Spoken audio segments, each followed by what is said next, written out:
વિદ્યાર્થી મિત્રો, વિદ્યોદય વિદ્યા સંકુલ તરફથી હું સંજયભાઈ મકવાણા આપ સૌ વિદ્યાર્થી મિત્રોનું આ YouTube ચેનલમાં આપનું હાર્દિક સ્વાગત કરું છું. આ YouTube ચેનલનું નામ છે VVS સંકુલ. VVS એટલે શું? તો કે વિદ્યોદય વિદ્યા સંકુલ. આજના આ લેક્ચરમાં આપણે ધોરણ 10 સામાજિક વિજ્ઞાન ચેપ્ટર 1 એના વિશે માહિતી મેળવવાની છે. પણ એના પહેલા આપણે એક નાનીથી પંક્તિ જાણીએ. खुदी को कर बुलंद इतना, खुदी को कर बुलंद इतना कि हर तकदीर से पहले, तकदीर એટલે આપણું ભાગ્ય, નસીબ, हर तकदीर से पहले खुदा खुद आके बंदे से पूछे बोल तेरी रजा क्या है. खुदा खुद આવીને પૂછે છે, ઈશ્વર ખુદ આવીને પૂછે છે ભાઈ કે તારી રજા શું છે. આપણે હંમેશા જીવન એવું જ જીવવાનું, એવી જ નીતિ રાખવાની, એવી જ મહેનત કરવાની કે ઈશ્વર આપણને પૂછીને આપણું ભાગ્ય ઘડે. બરાબર છે? આજના આ શુભ લેક્ચરની શરૂઆત આપણે પહેલા પાઠથી કરીએ. મસ્ત મજાનો પાઠ છે. એના વિશે પાઠ શરૂ કરતા પહેલા આપણે આ સામાજિક વિજ્ઞાનનો પહેલો લેક્ચર છે એટલે થોડુંક સામાજિક વિજ્ઞાન વિશે જાણીએ. તો આવો આપણે શરૂ કરીએ. આ છે આપણું ધોરણ 10 નું પાઠ્યપુસ્તક અને પાઠ્યપુસ્તકનું ફ્રન્ટ પેજ છે. ઘણીવાર મિત્રો એવું બને છે કે પાઠ્યપુસ્તકમાંથી પણ ક્યારેક નસીબદાર હોય એને પ્રશ્ન પૂછી લે છે. બરાબર? નસીબદાર હોય એને, એટલે કદાચ આપણે નસીબદાર હશું, ભાગ્યશાળી હશું તો આમાંથી પ્રશ્ન પૂછાઈ શકે કે ભાઈ આ મુખ પૃષ્ઠ કહેવાય છે પાઠ્યપુસ્તકનું જે પૂઠું કહેવાય એ, તો એની અંદર કયા કયા ખોટા આપેલા છે, સ્થાપત્યના હોય કે પ્રાણીના હોય કે પક્ષીના હોય, એ ઘણીવાર છે બોર્ડની અંદર પૂછાતા હોય છે. તો એ માહિતી આપણે મેળવી લેવાની. ત્યાર પછીનો બેકગ્રાઉન્ડ ફોટો છે, એટલે કે છેલ્લા પાનાનો, છેલ્લા પુઠાનો આપણે આ ફોટો છે. તો એની અંદર છે ઈ કયો સિમ્બોલ છે, અહીંયા પણ સિમ્બોલ આપેલો છે. ત્યાર પછી અહીંયા એક આપણી રાષ્ટ્રીય મુદ્રા આપેલી છે અને અહીંયા એક્સપ્રેસ માર્ગ આપેલો છે. તો એ પણ આપણે યાદ રાખવાનું છે, ખ્યાલ હોવો જોઈએ. અને આપણો જે પહેલો પાઠ છે અને પહેલા પાઠનું નામ છે ભારતનો વારસો. જો કે ભારતનો વારસો ભવ્ય વારસો છે અને આપણે બધા ભારતીય હોવાથી આપણે બધાને ગર્વ હોવો જોઈએ કે એક સમયે ભારત દેશ સોને કી ચિડિયા ગણાતો હતો. કેવો? સોને કી ચિડિયા. સોને કી ચિડિયાનો મતલબ એવો નથી કે ભાઈ આપણે ત્યાં ઘરે ઘરે સોનાની કે સોના ધાતુની ચકલી હતી, પણ આપણી ત્યાં સમૃદ્ધિ એટલી હતી, દેશ વિદેશના લોકો આ સમૃદ્ધિથી આકર્ષાતા હતા. પહેલો પાઠ એમાંથી બોર્ડની અંદર એક હેતુલક્ષી પ્રશ્ન પૂછાય છે અને એક 2 ગુણનો પ્રશ્ન, એટલે આપણા માટે આ પાઠ 3 માર્કનો છે. જો ખાસ ધ્યાન રાખજો. અને તમે બધા તો જાણો છો કે આપણે આ જે લેક્ચર છે એ મટીરીયલની અંદર મુદ્દા આપી અને ત્યાર પછી આ આપણે ભણાવવાનું છે અને મટીરીયલ વાંચતા અંતે જે પ્રશ્ન છે એ પ્રશ્નના જવાબ પણ અહીં આપી દેવામાં આવશે. બરાબર છે? ખાસ ધ્યાન રાખજો. હું બોલીશ એટલે વચ્ચે અંદર જવાબ આવી જશે અને ક્યારેક હું કંઈ પણ દઈશ કે આ પ્રશ્ન છે, આ એનો જવાબ છે. પાઠની પ્રસ્તાવના અને પ્રસ્તાવનાની અંદર જ તે આપણને એક સરસ મજાનો સંસ્કૃત શ્લોક આપેલો છે. આપણે 18 પુરાણ આપેલા છે. કેટલા પુરાણો છે? આપણે 18 પુરાણમાં એક પુરાણ છે વિષ્ણુ પુરાણ. કયું? વિષ્ણુ પુરાણ.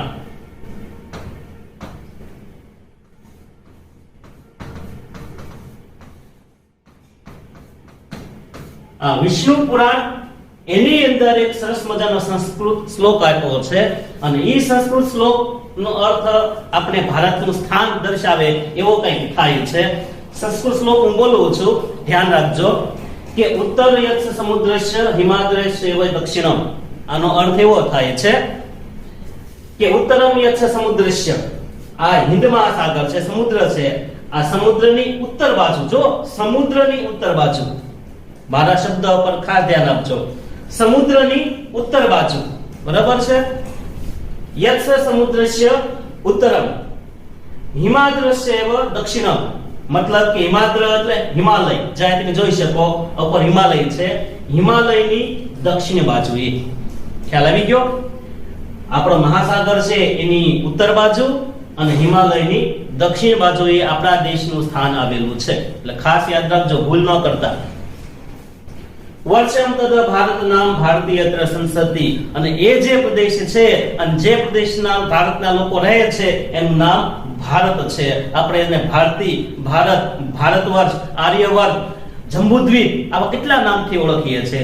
જો ખાસ યાદ રાખજો, પ્રશ્ન બને છે કે ભારત આપણે જે વિધિ કરીએ છીએ અથવા છે પવિત્ર તહેવાર દિવસે ભારતના બીજા કયા કયા નામ બોલીએ છીએ, તો ત્યાં ઓલા નામ ન હોવા જો, ઇન્ડિયા, હિન્દુસ્તાન ને એવા નામ નથી.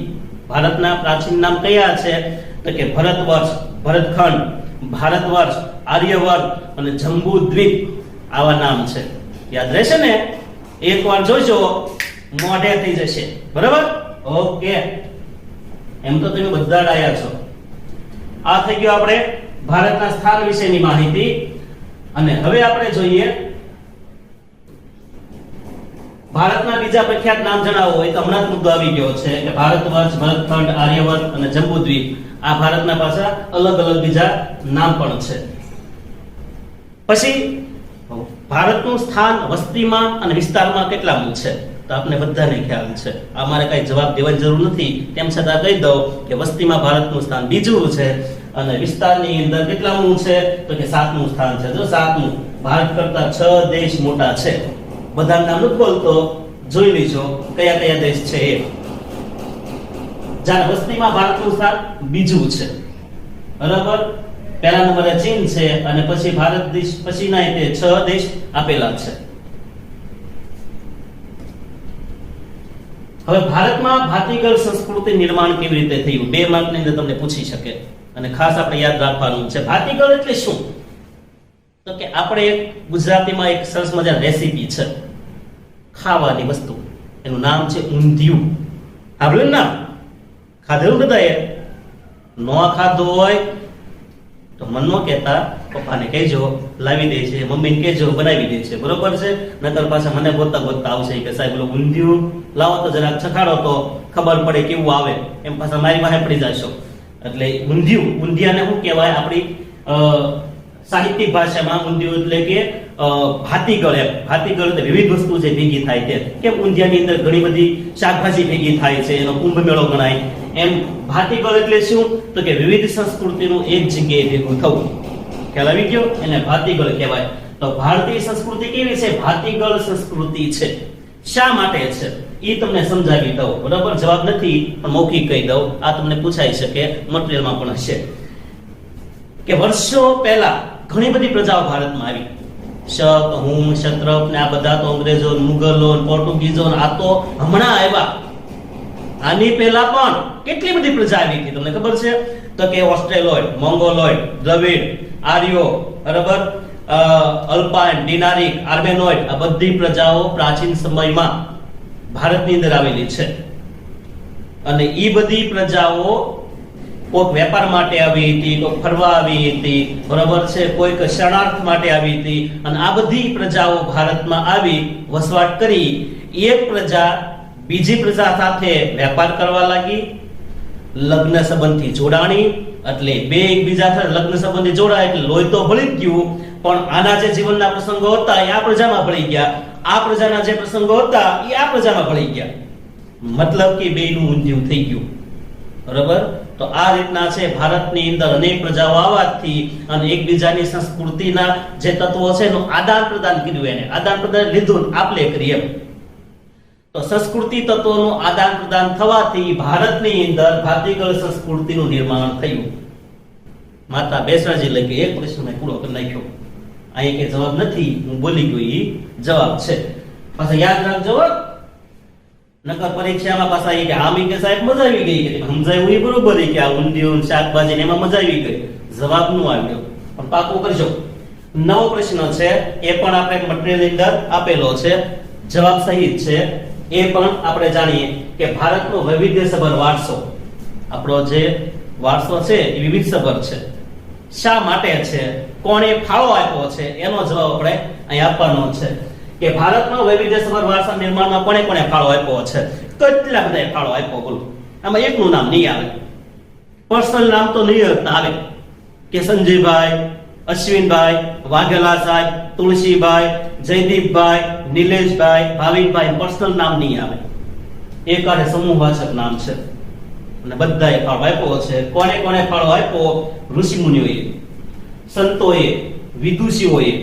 બરાબર, રાજાના રાજ્યની અંદર વિદુષી લોકો હતા. વિદુષીઓએ, પછી વિદ્વાનોએ, ચિંતકો, કલાકારો, કારીગરો, વૈજ્ઞાનિકો, સંશોધકો, સાહિત્યકારો, શિક્ષણ શાસ્ત્રીઓ, જો કેટલા બધા છે. રાજનીતિજ્ઞો, રાજનીતિમાં પારંગત હોય એવા રાજનીતિજ્ઞો, ઇતિહાસકારો, સમાજ સુધારકો વગેરે, આની સિવાય ઘણા બધા છે. એ બધાએ ભારતનો ભવ્ય વારસો ઘડવામાં મહત્વનો ફાળો આપ્યો છે. તમે જોઈ શકો આ રાજા અને રાજાની બંને બાજુએ તો કે આવા લોકો બેઠા છે. ક્યાંક ઋષિ છે, ક્યાંક વિદૂષક છે, ક્યાંક વિદ્વાન છે, કોઈ સંગીતકાર છે, કોઈ ઇતિહાસકાર છે, કોઈ ભાષાશાસ્ત્રી છે. આવા બધા લોકો ભેગા મળી અને ભારતનો વારસો ઘડ્યો છે. બધા પ્રશ્ન હેલા છો, પાકો કરવા મળો, કોઈ વાટે ન રહેતા. વિદ્યોદય વિદ્યા સંકુલ તમારા માટે કુરબાન છે.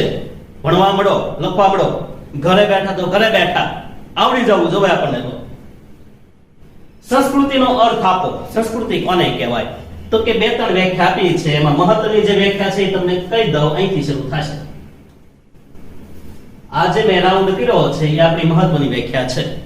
વ્યાખ્યા તરીકે પૂછાય ત્યારે આ લખવાનું, પણ એનો અર્થ ત્રણ રીતે આપ્યો છે કે સંસ્કૃતિ એટલે શું? તો કે જીવન જીવવાની રીત. બધાની રીત અલગ હશે. પૈસાદાર લોકો, ગરીબ લોકો, ધર્મ પ્રમાણે મુસ્લિમ, હિન્દુ, શીખ, પારસી, બૌદ્ધ, જૈન, ઘણા બધા ધર્મ છે.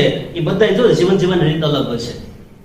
તો જીવન જીવવાની રીત એને શું કહેવાય? સંસ્કૃતિ કહેવાય. બાર ગામે બોલી બદલાય જાય. બાર ગામે બોલી બદલે, તરોડ બદલે શાખા. બુઢાપામાં કેશ બદલે, લખણ નો જાય લાખા. અમુક લખણ પટા હોય, બેઠા હોય. અમે તો ક્લાસમાં ભણાવતા હોય તમને ખ્યાલ હોય કે હોય કદાચ 5 વિદ્યાર્થી એવા હોય કે લક્ષણ ન બદલાય. બાકી નકર મોટા ભાગે છે જીવન જીવવાની રીત બદલાઈ જતી હોય છે. અને જીવન જીવવાની રીત જે છે આપણી અંદરની, આપણી સંસ્કૃતિની અંદર, આપણા જીવનશૈલીમાં, એ જ આપણી સંસ્કૃતિ છે. પછી સંસ્કૃતિ એટલે માનવ મનનું ખેડાણ. પહેલા આદિમાનવ હતો ત્યાં એટલું બધું મનનું ખેડાણ નહોતું. પછી ધીરે ધીરે કરતા વિચાર કરવા મળ્યો, અને વિચાર કરતા કરતા નવું સંશોધન કરતા કરતા આજ સુધી જે પહોંચ્યો છે. આ જે મનનું ખેડાણ કર્યું, નવું નવું જે કઈ સર્જન કર્યું, એ પછી ધર્મમાં હોય, લગ્ન પ્રસંગમાં હોય, મૃત્યુ પ્રસંગમાં હોય, ગમે ત્યાં હોય, પણ એની શું કહેવાય છે? સંસ્કૃતિ કહેવાય છે. હવે વ્યાખ્યામાં યાદ રાખવાનું છે કે સંસ્કૃતિ એટલે શું? આ ખાસ વ્યાખ્યા યાદ રાખજો કે માનવ સમાજની ટેવો. આપને ખબર છે દરેક વ્યક્તિને પોતાની ટેવ હોય. એ ટેવો, મૂલ્યો, આચાર વિચાર, ધાર્મિક પરંપરાઓ, રહેણી કરણી અને જીવનને ઉચ્ચતમ ધ્યેય સુધી લઈ જતી જે કાંઈ આદર્શો છે એનો સરવાળો, એને સંસ્કૃતિ કહેવાય છે. આ એની વ્યાખ્યા. ફરી વખત, ટેવો, મૂલ્યો, આચાર વિચાર, ધાર્મિક પરંપરાઓ, રહેણી કરણી અને જીવનને ઉચ્ચતમ ધ્યેય સુધી લઈ જતા જે આદર્શ છે, એ આદર્શોનો સરવાળો, એને આપણે શું કહીશું? સંસ્કૃતિ. ખાસ યાદ રાખજો, ભૂલવાનું નથી.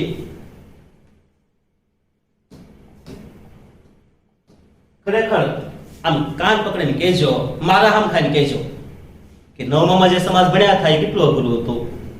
અને ગેરંટી મારીને કહી દઉં છું, આ તો ઠીક છે ભણાવે છે શિક્ષકો, બાકી 10માનો સમાજ એવું છે કે હાથમાં લીધું, શિક્ષકની પણ જરૂર નથી. એમ નામ ખાલી 2 વાર વાંચો કે ગળે ઉતરી જાય, કડકડાટ મોઢે થઈ જાય. આ પ્રકારનો આપણો 10માનો સમાજ છે.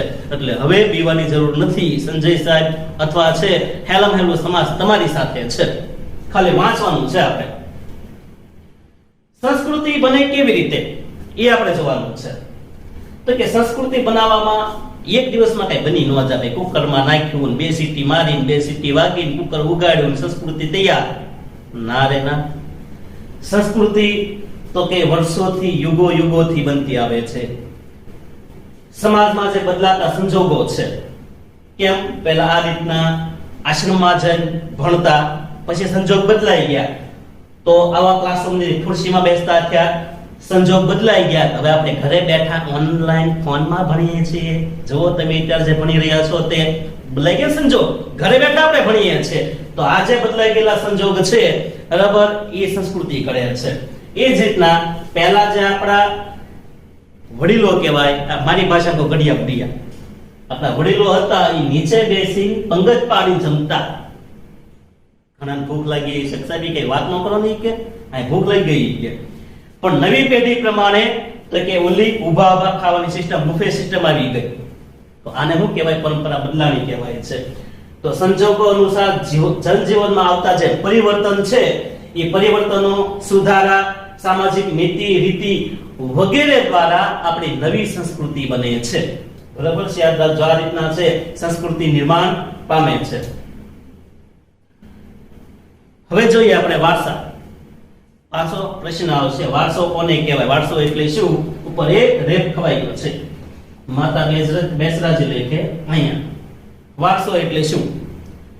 તો કે વારસો એટલે આપણને આપણા પૂર્વજો તરફથી જે કાંઈ મળ્યું છે ભેટ સ્વરૂપે કયો તો ભેટ સ્વરૂપે એને વારસો કહેવાય. હવે આપને ખબર છે આસપાસનું વાતાવરણ તો કુદરતે હારું રાવા દીધું તો મળ્યું ને, નકર મળે તો આપણે જંગલો તો કે આપણે બાપ દાદા હારા રાવા દીધા એટલે મળે. હવે એ વખતે તે વેડી નાખ્યા હોત તો કાંઈ ન હોત, ઉજળા ચમન હોત, તમે હું બે લુકેશ રખડતા હોત. પણ જે કાંઈ છે પૂર્વજો તરફથી જે કાંઈ મળ્યું છે એ પછી શરીરમાં જે કાંઈ મળ્યું છે તે, અથવા શરીરની આસપાસ ભૌતિક વસ્તુ માણસે બનાવેલું હોય કે ન હોય એને આપણે વારસો કહીશું. પૂર્વજો તરફથી આપણને વારસામાં જે મળે છે એના બે પ્રકાર પાડી શકાય. યાદ રાખજો, વારસાના કેટલા પ્રકાર છે? બે. સાંસ્કૃતિક વારસો અને પ્રાકૃતિક વારસો. ટૂંકમાં યાદ રાખવો હોય તો વ્યાખ્યા નહીં હો ભાઈ, જો વ્યાખ્યા નથી કહેતો, વ્યાખ્યા નહીં, પણ ટૂંકમાં યાદ રાખવો હોય તો સાંસ્કૃતિક વારસો કોને કહેવાય? માણસ દ્વારા જે કાંઈ બન્યું છે એ પછી દેખાય તોય ભલે, ન દેખાય તોય ભલે, માણસ દ્વારા જે કાંઈ બન્યું છે એ સાંસ્કૃતિક વારસો છે. જેમ કે નીતિ નિયમ બન્યા હોય ઘણી વખત દેખાય નહીં, ઘરના રીત રિવાજ કોઈ દેખાય નહીં પણ બનાવવા માણસ છે તો એ સાંસ્કૃતિક વારસો કહેવાય. પછી મકાન ને એ બધું તો આપણે દેખાય છે, સાંસ્કૃતિક વારસો છે. એટલે માણસ દ્વારા જે કાંઈ બનશે એ સાંસ્કૃતિક વારસો. કુદરત દ્વારા, જેને ઈશ્વર કયો, પ્રકૃતિ કયો, નિસર્ગ કયો, કુદરત કયો, નેચર કયો, તો એ કુદરત દ્વારા જે કાંઈ બન્યું એને કયો વારસો કહીશું આપણે? પ્રાકૃતિક વારસો.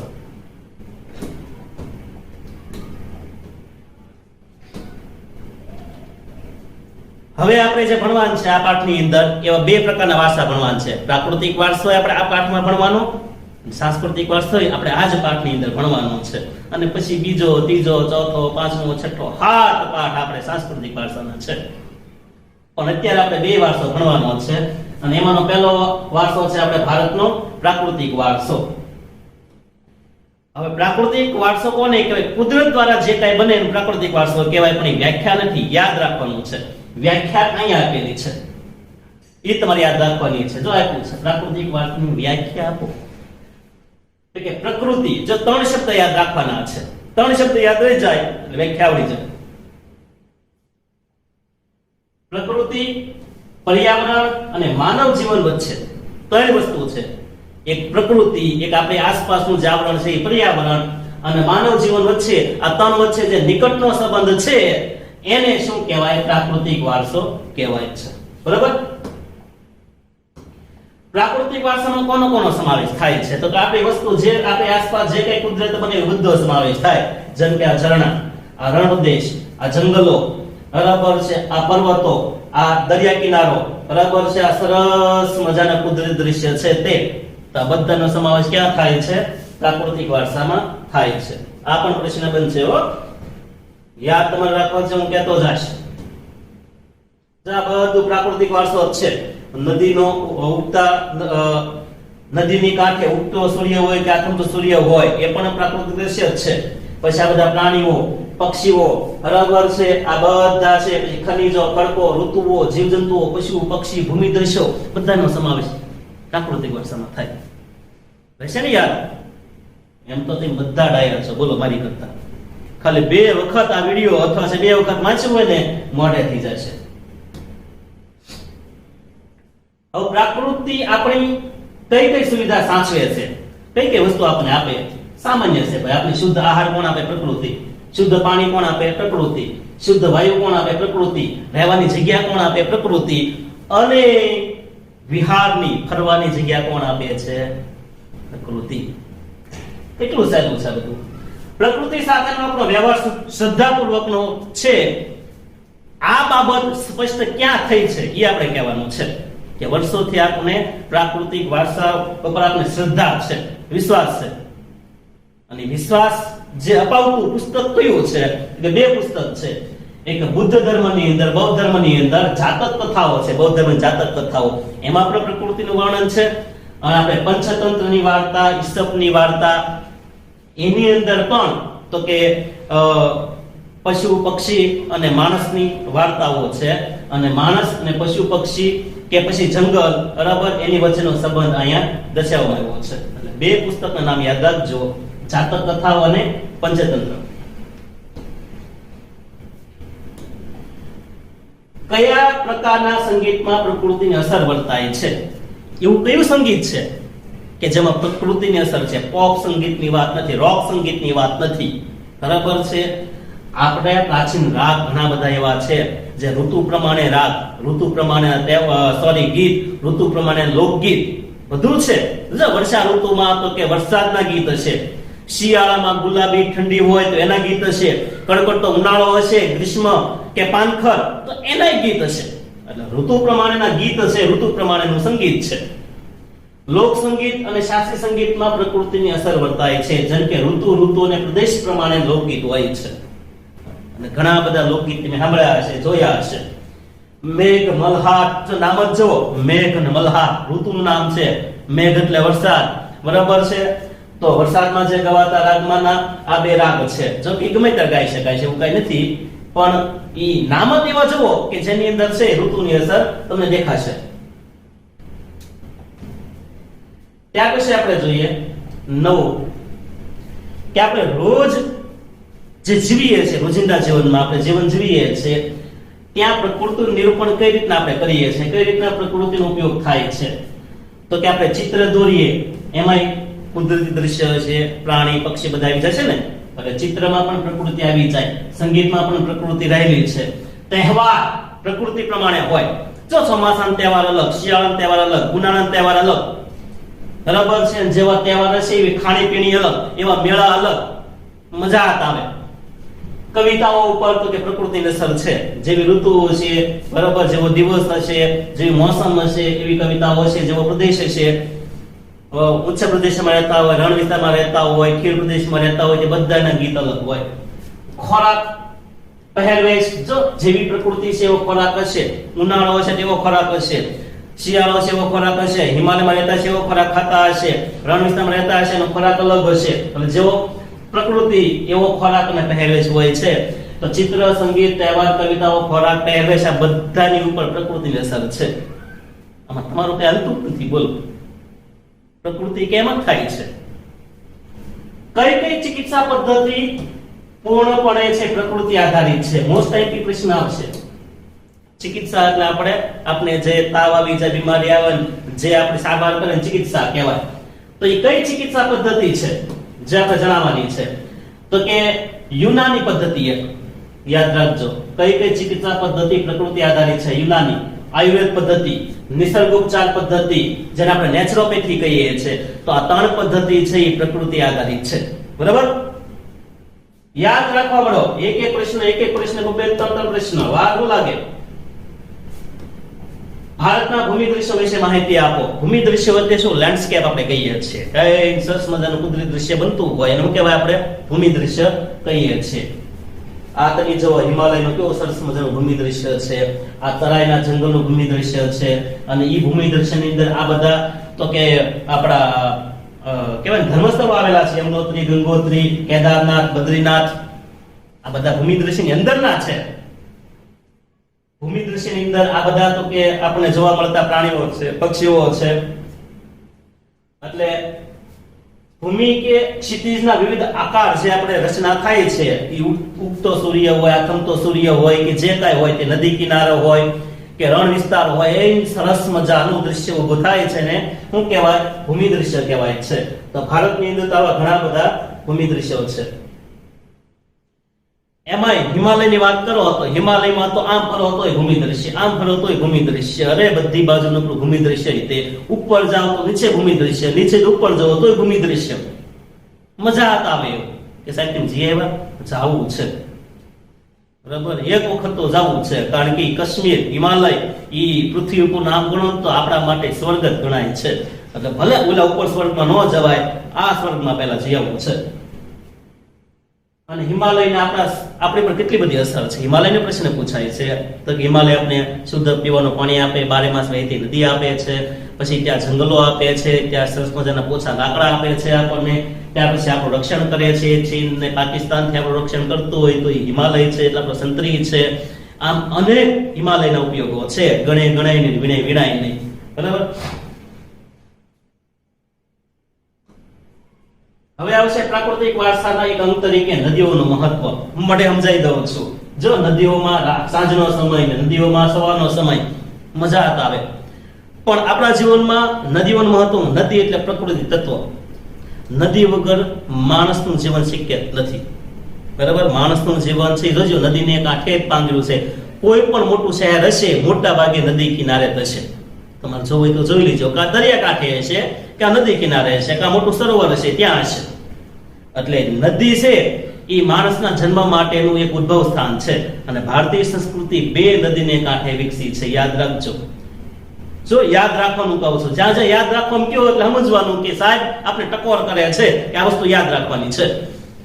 રાવી અને સિંધુ, આ 2 નદીને કાંઠે આપણી સિંધુ ખીણની સંસ્કૃતિ એટલે કે ભારતીય સંસ્કૃતિ વિકાસ પામી છે. કઈ નદી? રાવી અને સિંધુ નદીને કાંઠે. બાકી તો આપણે ખબર છે ભારતની અંદર કેટલી બધી પવિત્ર નદીઓ છે, અને આપણે તો એને પવિત્ર સ્થાન આપેલું છે. નદીઓને માતા કહીએ છીએ, લોક માતા કહીએ છીએ. બરાબર છે, એને આપણે માતા આપણા રાષ્ટ્રગીતમાં સ્થાન આપ્યું છે. બરાબર છે, આપણા ધર્મમાં પણ નદીઓને સ્થાન આપ્યું છે.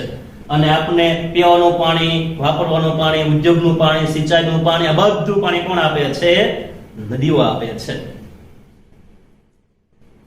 પછીનો નવો પ્રશ્ન બનશે કે પ્રાચીન સમયથી ભારતીય પ્રજા પર્યાવરણ પ્રેમી રહી છે, સમજાવો. આપણે ખબર છે કે આપણે પર્યાવરણ વગર ચાલતું નથી. ખાસ કરીને વનસ્પતિ, દરેક જગ્યાએ જોજો આપણે વનસ્પતિનો ઉપયોગ કરીએ છીએ. ખાવામાં વનસ્પતિ, ઉદ્યોગમાં લાકડું તો કે વનસ્પતિ, બળે ત્યારે તો કે વનસ્પતિ. સરસ મજાનું ગીત છે, જીતે ભી લકડી મરકે ભી લકડી, દેખ તમાશા લકડી કા, ક્યાં જીવન ક્યાં મરણ કબીરા, ખેલ રચાયા લકડી કા. વાહ સાહેબ, ગાય થઈ ગયા. આ તો સારું છે, હું આંખ્યું વીંચીને ગાવા નથી મળ્યો, નકર ફોને પકડવા નો રહે, એમને દોડવા મળે. ઘણી વખત હું ક્લાસમાં ગાવ, આંખ્યું વીંચીને હું ગાવા મળ્યું ને પછી પૂરું. પછી આંખ્યું ખોલું એટલે લગભગ ખુરશી કે બેન્ચ કઈ વધે નહીં, સાથે લેતા જાય. કોક આ બારીમાં ઠેકડો મારી જાય, કોક આ સાઈડ થી વિવો જાય, ગોળી થઈ જાય, સાહેબ એકલા વધે. મજા કરું છું. પણ આપણા જીવનની અંદર વનસ્પતિનું તો એક તો વનસ્પતિનું ધર્મમાં મહત્વ છે. આપણે પૂજા કરીએ છીએ, જેમ કે તુલસી, પછી વડલો, પીપળો. બરાબર, આ બધાને આપણે પૂજા કરીએ છીએ. વડલાને બાંધી દે છે. વટ સાવિત્રી, બહેનો જ્યારે વટમાં ચડે ને ત્યારે વડલાને બાંધી દે છે. તો આપણું શું થાય વિચાર કરો. પ્રાચીન કાળથી ભારતની પ્રજા છે કેવી છે? પ્રકૃતિ પ્રેમી છે. આપણે સરસ કઠોળ આપે છે, અનાજ આપે છે, શાકભાજી આપે, ફળ આપે, ફ્રૂટ આપે, ફૂલ આપે. અને ફૂલ તો આપણા જીવનને રંગબેરંગી બનાવે છે. બરાબર, અને આપણે તો કે ધર્મ પણ આપે છે. 24 કલાક ઓક્સિજન આવતા વનસ્પતિમાં તુલસીનું પણ સ્થાન છે. તો એમ પણ આપણે છે વનસ્પતિ ઉપયોગી છે. હવે આવશે વન્ય જીવન. આપણે કઈ રીતના ઉપયોગી છે? વન્ય જીવો એટલે તમને ખબર છે પ્રાણીઓ. તો કે આપણા જીવનમાં વન્ય પ્રાણીઓનું પણ ખૂબ મહત્વ છે. જો આપણે ઘણા બધા વન્ય પ્રાણીઓ એવા છે જેને આપણે પગે લાગીએ છીએ, જેમ કે નાગદાદા. હા, મેં મળ્યા હોય તરત પગે લાગીએ, અગરબત્તી કરીએ. બરોબર, સામાન્ય નાગદાદા હોય એરું તો એને ધોકો લઈએ આપણે. પણ અમુક નાગદાદા કે નાગણ આપણે કહીએ છીએ, આપણે શું કરીએ છીએ? પૂજા કરીએ. જો પશુઓની પણ આપણે પૂજા કરીએ છીએ. ચામુંડમાનો સિંહ હોય, બરાબર, વાઘેશ્વરીમાંનો વાઘ હોય, તો આ બધાને આપણે પૂજા કરીએ છીએ. હડકાઈમાંનો જે કૂતરું હોય તો એની આપણે પૂજા કરીએ છીએ. એટલે ઘણા બધા પ્રાણીઓને આપણે શ્રદ્ધાથી જોઈએ છીએ. શંકર ભગવાનનો પોઠિયો હોય તો આપણે જાતા વેત ત્યારે શંકર ભગવાનના પોઠિયાને કાચબાને પગે લાગીએ છીએ. શંકર દાદા તો બહુ આઘા હોય, પણ આ બેને આપણે પહેલા પગે લાગીએ છીએ. તો જો આપણા જીવનની અંદર પ્રાણીઓનું મહત્વ છે, એટલે ધર્મમાં તો કે પ્રાણીનું મહત્વ છે. પછી રોજ આપણે આવન જાવન માટે ઘોડા ગાડી, ઊંટ ગાડી, બળદ ગાડી, જ્યાં પણ પ્રાણી આપણે ઉપયોગી છે. બરાબર, એટલે પ્રાણીઓ ઉપયોગી છે તે આપણી રાષ્ટ્રીય મુદ્રામાં પણ સ્થાન મળેલું છે. 4 સિંહ છે હો, ગણી લેજો ગણવા હોય તો. ભલે દેખાય તણ, પણ એક એના કાકાનો છોકરો પાછળ ઊંધા કરીને બેઠો તો દેખાડો નથી. એને કીધું તું હળેલા બધું ધ્યાન રાખ, નો રાખ્યું એને, નો આવ્યો કોટામાં, અત્યારે ત્યાં બેઠો. પણ 1 2 3 અને આની પાછળની સાઈડ એક છે. આ 4 સારનાથનો જે સ્તંભ છે ત્યાંથી આ જે છે ચિહ્ન લેવામાં આવ્યું છે, જે આપણી રાષ્ટ્રીય મુદ્રામાં સ્થાન પામ્યું છે. નીચે છે ચક્ર છે, ડાબી સાઈડ ઘોડો, જમણી સાઈડ આખલો, બરાબર છે. અહીંયા પણ પ્રાણીઓ છે અને આ બાજુ હાથી ને એવા પ્રાણીઓ પણ રહેલા છે. પછી પ્રાચીન સમયમાં આપણે હાથીનો ઉપયોગ કરતા, હાથીનો દાંત કાઢીને એમાંથી વસ્તુ બનાવતા, બલોયા, ઘણી બધી વસ્તુ બને છે, મને ખ્યાલ નથી. આ જે છે એ ઘણા લોકો અહીંયા ગળે વાઘનો નખ પહેરે છે. આ વાઘનો નખ છે, એને સરસ મજાનો શણગારી પહેરવામાં આવે છે. અને આ બધા છે આપણા જંગલી પશુ પક્ષીઓ, બરાબર છે, જે આપણા કહેવાય ને કે પર્યાવરણને, માણસ જીવનને સમૃદ્ધ બનાવે છે. તો અહીંયા થઈ ગયો આપણો પ્રાકૃતિક વારસો પૂરો. લગભગ આમ ગણો ને તો અડધો પાઠ પૂરો થઈ ગયો. જો વાર હું લાગે, અડધી કલાકની અંદર ફટાફટ ફોટા સહિત સરસ મજાનું શિક્ષણ આ તમને વિદ્યોદય વિદ્યા સંકુલ આપશે, બીજું કોઈ નહીં આપે. તમે ગણિતનો લેક્ચર ભણજો, કંટારિયા સાહેબનો શેરો શાયરી સાથેનો ક્યારેક તમે વિડિયો ભણજો, અંગ્રેજી હોય કે ગુજરાતી લહેર લાવી દેશે, બરાબર. તો આવા નવા વિડિયો જોતા રહો, ભણતા રહો, શિક્ષિત બનો અને આગળ વધો. સમયનો બગાડો, અત્યારે કોઈ પાસે વધુ સમય નથી, એટલે ખાસ કરી અને એક કલાક 1 મિનિટની ગણતરી કરી અને વાંચજો, લખજો, બરાબર છે. આગળ તમને આ બધી વસ્તુ કામમાં આવવાની છે.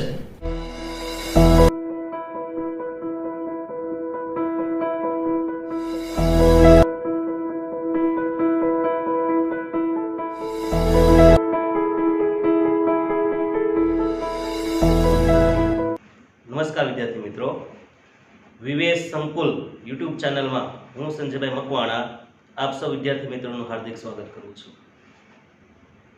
એક સરસ મજાના શેરથી આજના આ લેક્ચરની શરૂઆત કરીએ કે હું હાથને મારા ફેલાવું, હું હાથને મારા ફેલાવું તો તારી ખુદાઈ દૂર નથી. હું માગું અને તું આપે એ વાત મને મંજૂર નથી. હું માગું અને તું આપે એ વાત મને મંજૂર નથી. જે દિલમાં દયાને સ્થાન નથી ત્યાં વાત ન કર દિલ ખોલીને. જે દિલમાં દયાને સ્થાન નથી ત્યાં વાત ન કર દિલ ખોલીને.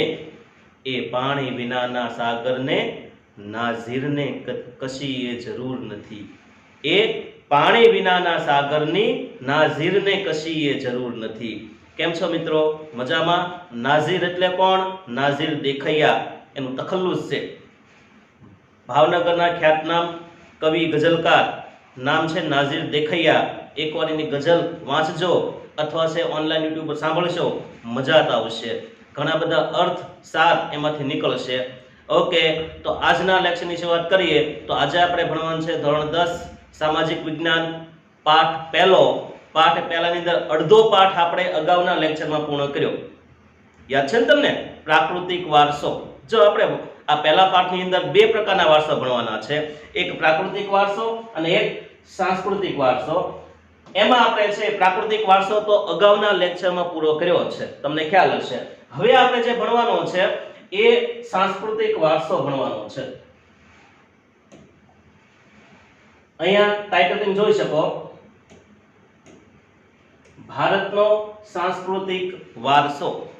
હવે સાંસ્કૃતિક શબ્દ ક્યારે લાગે, પહેલા ઈ સ્પષ્ટ કરીએ કે સંસ્કૃતિ શબ્દ કે સાંસ્કૃતિક શબ્દ ક્યારે લાગે. તો કે જ્યારે જે વસ્તુનું નિર્માણ માણસે કર્યું છે ત્યાં શબ્દ સંસ્કૃતિ કે સાંસ્કૃતિક શબ્દ લાગશે. ખાસ યાદ રાખજો, જ્યારે માણસે જે કઈ એ પછી દેખાતી વસ્તુ નિર્માણ કર્યું હોય કે દેખાતી ન હોય એ વસ્તુ નિર્માણ કર્યું હોય એની આગળ શબ્દ કયો લાગશે? સાંસ્કૃતિક. પછી પ્રકૃતિ શબ્દ ક્યારે લાગે? તો કે જે વસ્તુ નિર્માણ કુદરતે કર્યું હોય, આપણે ઈશ્વર કહીએ કે કુદરત કહીએ, નિસર્ગ કહીએ, તો એણે જે નિર્માણ કર્યું છે એ પ્રાકૃતિક વારસો છે. અહીંયા તમે જોઈ શકો આ 3 સ્થાપત્ય છે. તો એ માણસે કર્યા છે, તો આ ત્રણ છે સાંસ્કૃતિક વારસામાં આવશે. પણ અહીંયા જોઈ શકો, અહીંયા નદી, આ રણ, અહીંયા પક્ષી, એ પ્રકૃતિ તંત્ર છે. તો આ જે ત્રણ વસ્તુઓ છે શેમાં આવશે? પ્રાકૃતિક વારસામાં આવશે. પણ આજના લેક્ચરમાં આપણે જે ભણવાનું છે કયો છે? સાંસ્કૃતિક વારસો. મતલબ કે માણસે જે કાંઈ બનાવ્યું છે તે. અહીંયા તમે જોઈ શકો, એક શિલ્પકાર મૂર્તિ ઘડે છે.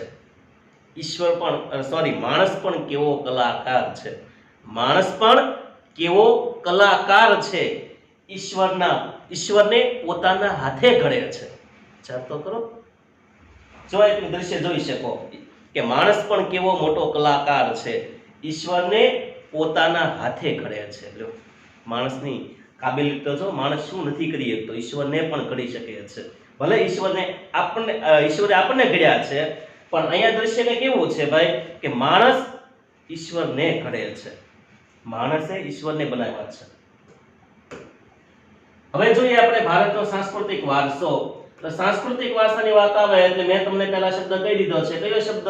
માણસે જે કાંઈ બનાવ્યું છે એ તમામ વસ્તુ દેખાતી હોય કે ન દેખાતી હોય આપણે યાદ રાખવાની છે. બરાબર? જોઈએ આપણે વ્યાખ્યા. વ્યાખ્યા થોડીક અલગ છે કે માનવીએ પોતાની બુદ્ધિ શક્તિ, આવડત, કલા કૌશલ્ય એના દ્વારા જે કાંઈ સર્જન કર્યું છે, કારણ કે માણસ આગળ આવડત બહુ છે, બીજા પ્રાણી કરતા માણસ કંઈક અલગ છે, એટલે પોતાની આવડત, કલા કૌશલ્ય દ્વારા જે કાંઈ સર્જન કર્યું છે એ તમામ વસ્તુ શેમાં આવશે? સાંસ્કૃતિક વારસામાં આવશે. આવડી ગયું? માણસે જે કાંઈ સર્જન કર્યું છે તમામ વસ્તુ આવશે. હવે આવશે વારસો. ટૂંકમાં યાદ રાખવો હોય તો કે માણસે જે કાંઈ બનાવ્યું તે બધું, માણસે જે કાંઈ બનાવ્યું હોય તે બધું સાંસ્કૃતિક વારસો છે. અઘરું કાંઈ નથી ભાઈ. 9માનું કદાચ સમાજની વાત આવે તો થોડુંક તમને અઘરું લાગ્યું હશે, પણ 10માની 100% ગેરંટી આપું છું કે સાવ સહેલું છે. ખાલી વાંચવા મળો. એક મહત્વનો પ્રશ્ન આવ્યો છે, આપણે ટાંકી લઈએ કે આર્યો પછી આપણા ભારતની અંદર પ્રાચીન સમયમાં, સાવ કહેવાય ને આદિકાળમાં, ત્યારે કઈ કઈ પ્રજા હતી? તો કે ત્યારે દ્રવિડ, આર્યો, પછી મોંગોલોઇડ, ઓસ્ટ્રેલોઇડ, અલ્પાઇન, ડિનારિક, આર્મેનોઇડ, આ બધી પ્રજાના નામ છે. આ બધી પ્રજાઓ હતી. એમાં છેલ્લે આર્યો. પણ આપણો જે પ્રશ્ન છે ને એ સમજજો હવે કે આર્યો પછી, યાદ રાખજો, આર્યો પછી શબ્દ છે. આર્યો પછી કઈ કઈ પ્રજાઓ ભારતમાં આવી અને રહી? તો કે આર્યો પછી કઈ કઈ પ્રજાઓ આવી? તો કે શક લોકો આવ્યા. શક પ્રજા છે. શક, ક્ષત્રપ, કુષાણ, હુણ, ઈરાની, તુર્કી લોકો, તુર્ક મુસલમાન કહીએ આપણે, તુર્કિસ્તાનના લોકો, આરબો, મુઘલો આવ્યા, ત્યાર પછી પારસીઓ આવ્યા, અંગ્રેજો, ફ્રેન્ચો, ભૂકા કાઢી નાખ્યા. અને આમાંથી મોટા ભાગના તમે પાછા ભણેલા છો ક્યાંક ને ક્યાંક. તો આ બધી પ્રજાઓ આર્યો પછી આવી. ખાસ ભારત બોલવું છું કે આર્યો પછી કઈ પ્રજા આવી છે? તો કે આ બધી છે. શક, ક્ષત્રપ, હુણ, કુષાણ, ઈરાનીઓ, તુર્ક મુસલમાનો, અંગ્રેજો, પોર્ટુગીઝો, ફ્રેન્ચો, આ બધા આવ્યા છે. હવે તમે વિચાર કરો, આ બધા આવ્યા તો કે ખાલી હાથે તો આવ્યા નહોતા. પોતાની સાથે પોતાની સંસ્કૃતિ લાવ્યા હતા. જ્યાં કોઈ યુરોપમાંથી આવ્યું છે, કોઈ આફ્રિકામાંથી આવ્યું છે, કોઈ ચીનમાંથી આવ્યું છે.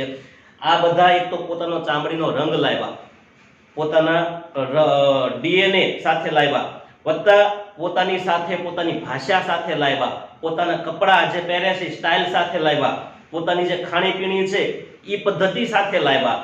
હવે આ બધા અલગ અલગ પ્રકારનું લઈને આવ્યા અને ભારતમાં આવ્યા.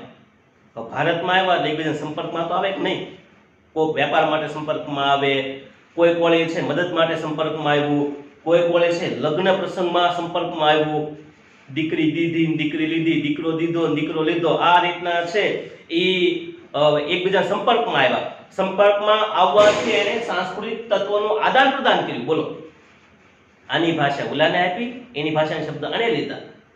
આનું જે કંઈ ખાણીપીણી હતી એ પહેલાં સ્વીકારી, પહેલાંની જે કંઈ ખાણીપીણી રીત રિવાજ હતું એ આ પ્રજાએ સ્વીકાર્યું. એટલે બધી પ્રજાના લક્ષણો એકબીજામાં ભળી ગયા અને એકબીજામાં ભળી જવું એને ભાતીગળ શબ્દ કહેવાય છે. આ રીતના છે ભાતીગળ સંસ્કૃતિ ભારતની બની છે. પણ પ્રાગ ઐતિહાસિક સમયથી ભારતે સાંસ્કૃતિક વારસો વિશ્વને ભેટ આપી છે. કયા સમયથી? તો કે પ્રાગ ઐતિહાસિક સમયથી. જે યુગની અંદર લિપિની શોધ નહોતી થઈ એ યુગ છે એ કયો છે? પ્રાગ ઐતિહાસિક યુગ છે. પછીનો મહત્વનો પ્રશ્ન બનશે તમારા માટે એમસીક્યુ નો, કારણ કે પહેલા પાઠમાં મોટા ભાગે મોટો પ્રશ્ન પૂછાતો જ નથી. હેતુલક્ષી પ્રશ્નો પર આપણે વધારે ભાર આપવાનો છે. ભારતની શિલ્પ સ્થાપત્યની કળા 5000 વર્ષ જૂની છે. એક ચિત્રકળા 5000 વર્ષ જૂની છે અને એક અજેય કળા છે કઈ? શિલ્પ સ્થાપત્યની કલા એ પણ 5000 વર્ષ જૂની છે, એટલે એ પણ આપણે યાદ રાખવાનું છે. હવે નવો પ્રશ્ન આપણે ભણીએ. ભારતમાં પ્રાચીન સમયમાં કઈ કઈ મહત્વની શોધો થઈ? ભારતની અંદર નવી શોધ થઈ. જો કે કોઈ પણ સંશોધન થાય એમાં ક્યાંક ને ક્યાંક ભારતીય તત્વજ્ઞાનનો ઉપયોગ થયો હોય, ભારતીય જ્ઞાનનો, ભારતના ધર્મનો ક્યાંક ને ક્યાંક ઉપયોગ થયો છે. એમ ભારતે વિશ્વને ઘણું બધું આપ્યું છે. એમાં મહત્વનું કઈ કઈ વસ્તુ આપી એ આપણે ભણવાની છે. તો કે એમાં ભારતે જે શૂન્યની શોધ કરી તે શૂન્યમાં હોત તો શું થાત? વિચાર કરો. મીંડું, ઝીરો નો હોત તો કોઈ હીરો જ ન બને. આ બધા વિદેશી લોકો હીરો બન્યા છે, પણ એની પાછળ આપણો ઝીરો કામ લાગે છે. એટલે જીરાનું મૂલ્ય જુઓ તો ખરી, શૂન્યની તાકાત જુઓ. જેમ જેમ એકડા પાછળ મીંડું વધતું જાય એમ એકડાની તાકાત વધતી જાય છે. એટલે કોઈ માણસને આપણે ઝીરો ગણવાનો નહીં, શૂન્ય ગણવાનો નહીં, કારણ કે શૂન્ય એટલે ઘણો બધો અર્થ લઈને બેઠો છે. બરાબર? ઘણા બધા તાકાત છે. જેની પાછળ એ ઝીરો લાગશે એની તાકાત 10 ગણી વધી જશે. કેટલી ગણી? 10 ગણી વધી જશે. એટલે કોઈને આપણે ઝીરો ગણવાનો નહીં, હીરો જ ગણવાનો. ત્યાર પછી ગણિત. ભારતની અંદર ગણિતના પણ પ્રમેય, અમુક છે એ રીતો, સમીકરણો, પછી જે નિશાનીઓ છે એનું સંશોધન તો કે ભારતની અંદર થયું છે. અંકો, આંકડા આપણે કહીએ છીએ તે અંગ્રેજી નંબર. પછી ભાષા, લિપિ એટલે આપણે જે ભાષાને લખીએ તે. પછી ખગોળ, અવકાશી જ્ઞાનને શું કહેવાય? ખગોળ કહેવાય. પછી પંચાંગ એટલે તારીખ્યું, ટીપણું. આપણે તો સામાન્ય તારીખ્યું આપણે ઉપયોગ કરીએ છીએ, પણ પંચાંગની અંદર તો ઘણું બધું આવી જાય. પછી સાહિત્યની જે શોધ છે એ પણ ભારતમાં થઈ છે. ધર્મ અંગેનું, પછી ગણતંત્ર એટલે લોકશાહી, પછી ન્યાયતંત્ર, વિધિ વિધાન. આપણે ખબર છે લગ્ન પ્રસંગ હોય, મૃત્યુ પ્રસંગ હોય, કોઈ પણ પ્રસંગ હોય એટલે વિધિ કરીએ. બરાબર? તો એ પછી પર્યાવરણલક્ષી સમસ્યા અથવા પર્યાવરણનો દૃષ્ટિકોણ ભારતે આપેલો છે, અને પર્યાવરણની સુરક્ષાનો મુદ્દો પણ વિશ્વને ભારતે આપ્યો છે. તો આ બધી શોધ ભારતની અંદર થઈ છે. આમ કોલર ઊંચો થઈ જાવો જોવે ભલા માણસ. ભારતનું નામ આવે ત્યારે આ તો માય કાંગલા. ભારત બોલવાનું કહે તો પ્રાણે બોલે. પછી નવો મુદ્દો ભણીએ. ગુજરાતમાં સાંસ્કૃતિક વારસામાં સાંસ્કૃતિક, પૌરાણિક અને પુરાતત્વીય મહત્વ ધરાવતા સ્થળોના નામ પાકા કરવાના છે. અત્યારે જો સાંસ્કૃતિક વારસો, માણસે જે કંઈ બનાવ્યું તે બધું, ભલે આપણે આપણું જમીનમાંથી મળ્યું પણ બનાવ્યું તો માણસ છે ને, એટલે બધું સાંસ્કૃતિક વારસામાં આવશે. એમાં પહેલો આપણે ભણીએ આ મુદ્દો, પુરાતત્વીય મહત્વ ધરાવતા સ્થળો. આ બધા છે પુરાતત્વીય મહત્વ ધરાવે છે કે આજથી હજારો વર્ષ પહેલા અસ્તિત્વમાં હતા, પણ ભૂસંચનના કારણે જમીનમાં દટાઈ ગયા, ભૂગર્ભમાં વયા ગયા, અને અત્યારે ખોદકામ કરતા આ જે છે સ્થળો કે નગરો મળી આવ્યા છે. તો એવા નગરોને આપણે કયા કહીશું? પુરાતત્વીય નગરો કહીશું. તો એ કયા કયા છે? તો મહત્વના આપણે 2-3 આપ્યા છે, યાદ રાખવાના છે ઘણા બધા. બીજા પાઠમાં તમારે આવશે તે બધા સ્થળોના નામ. પણ એક તો લોથલ, આ ગુજરાતમાં આવેલી વાત છે. જો ગુજરાતની અંદરની વાત છે, ભારતની વાત નથી. એટલે ગુજરાતની અંદર લોથલ આવ્યું છે. લોથલ ક્યાં આવ્યું? તો કે અમદાવાદની અંદર ધોળકા તાલુકો છે, ઈ ધોળકા તાલુકામાં આ લોથલ આવેલું છે. આમ ગણો તો ઈ બે નદીને કાંઠે છે, ભોગાવો અને સાબરમતી નદી બેની વચ્ચે આ સ્થળ કહી શકાય. પછી રંગપુર એ પણ લીંબડીમાં તાલુકાની અંદર છે, સુરેન્દ્રનગર જિલ્લો છે, તાલુકો કે તો લીંબડી અને સુરેન્દ્રનગર. આ પણ એક ઐતિહાસિક સ્થળ છે, પ્રાગ ઐતિહાસિક સ્થળ. પછી ધોળાવીરા અને રોજડી ઈ ક્યાં આવ્યું છે? તો કે કચ્છની અંદર આવ્યું છે. એમાં ધોળાવીરા છે ભચાઉ તાલુકાની અંદર, ખદીરબેટ છે ત્યાં આવેલું છે.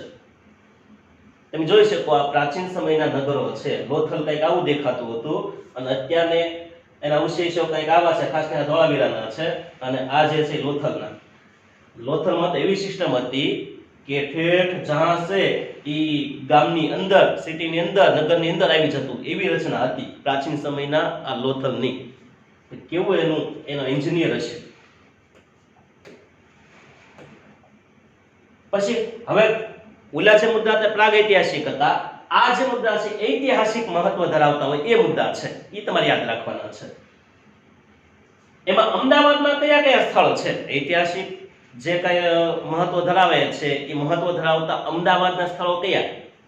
તો એમાં આવશે જામા મસ્જિદ, જે તમે જોઈ શકો કેટલા બધા ગુંબજ વાળી છે, કેટલા બધા સ્તંભ વાળી છે. હું તો ખુદ ત્યાં જઈ આવ્યો છું, મજા આવે એવું સ્થળ છે, જોવાલાયક સ્થળ છે ભાઈ. પ્રાચીન સમયનું ઐતિહાસિક સ્થળ છે, એને ધર્મારે કોઈ લેવા દેવા નથી. આપણે સાંસ્કૃતિક વારસા તરીકે એને ધ્યાનમાં લેવાનું છે. એટલે આ છે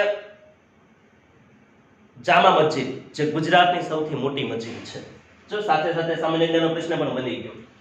પછી આવશે ઝૂલતા મિનારા. આ જે દેખાય છે બે મિનારા છે, ઝૂલતા મિનારા છે. હવે ઝૂલતા એટલે કઈ એમ કઈ હિસકા નથી ખાતા હો પાછા, પણ ઝૂલતા કઈ રીતના?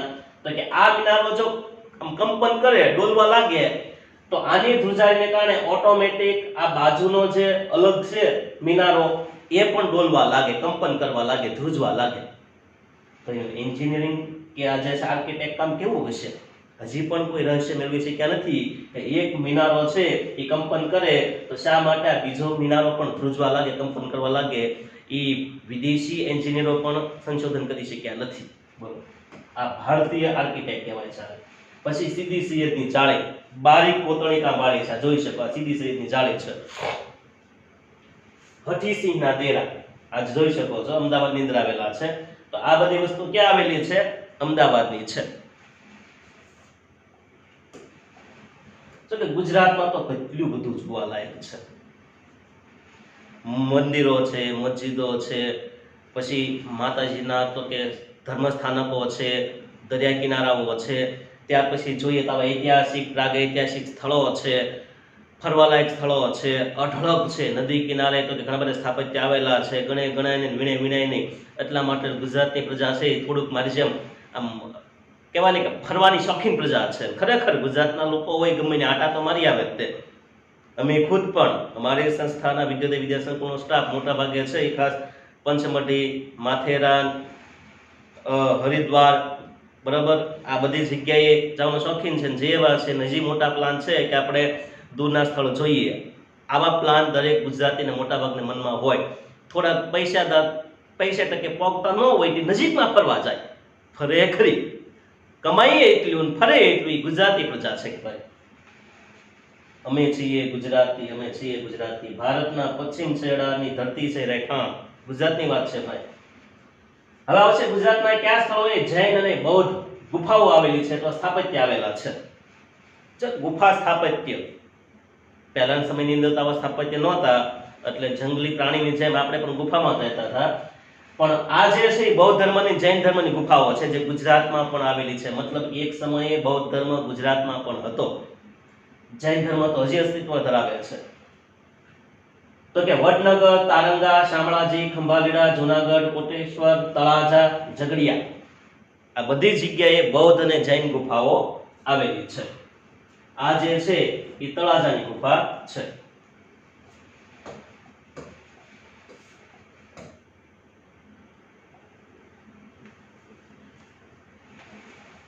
હવે તમને મને ગમતો મુદ્દો મેળા.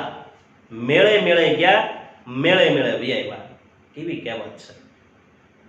એમાંય તે નિષ્કલંક મહાદેવ કોળિયાક ભાવનગરની અંદર જે મેળો ભરાય છે એમાં તે કહેવત છે કે ભેંસ વેચીને પણ મેળો કરવાનો.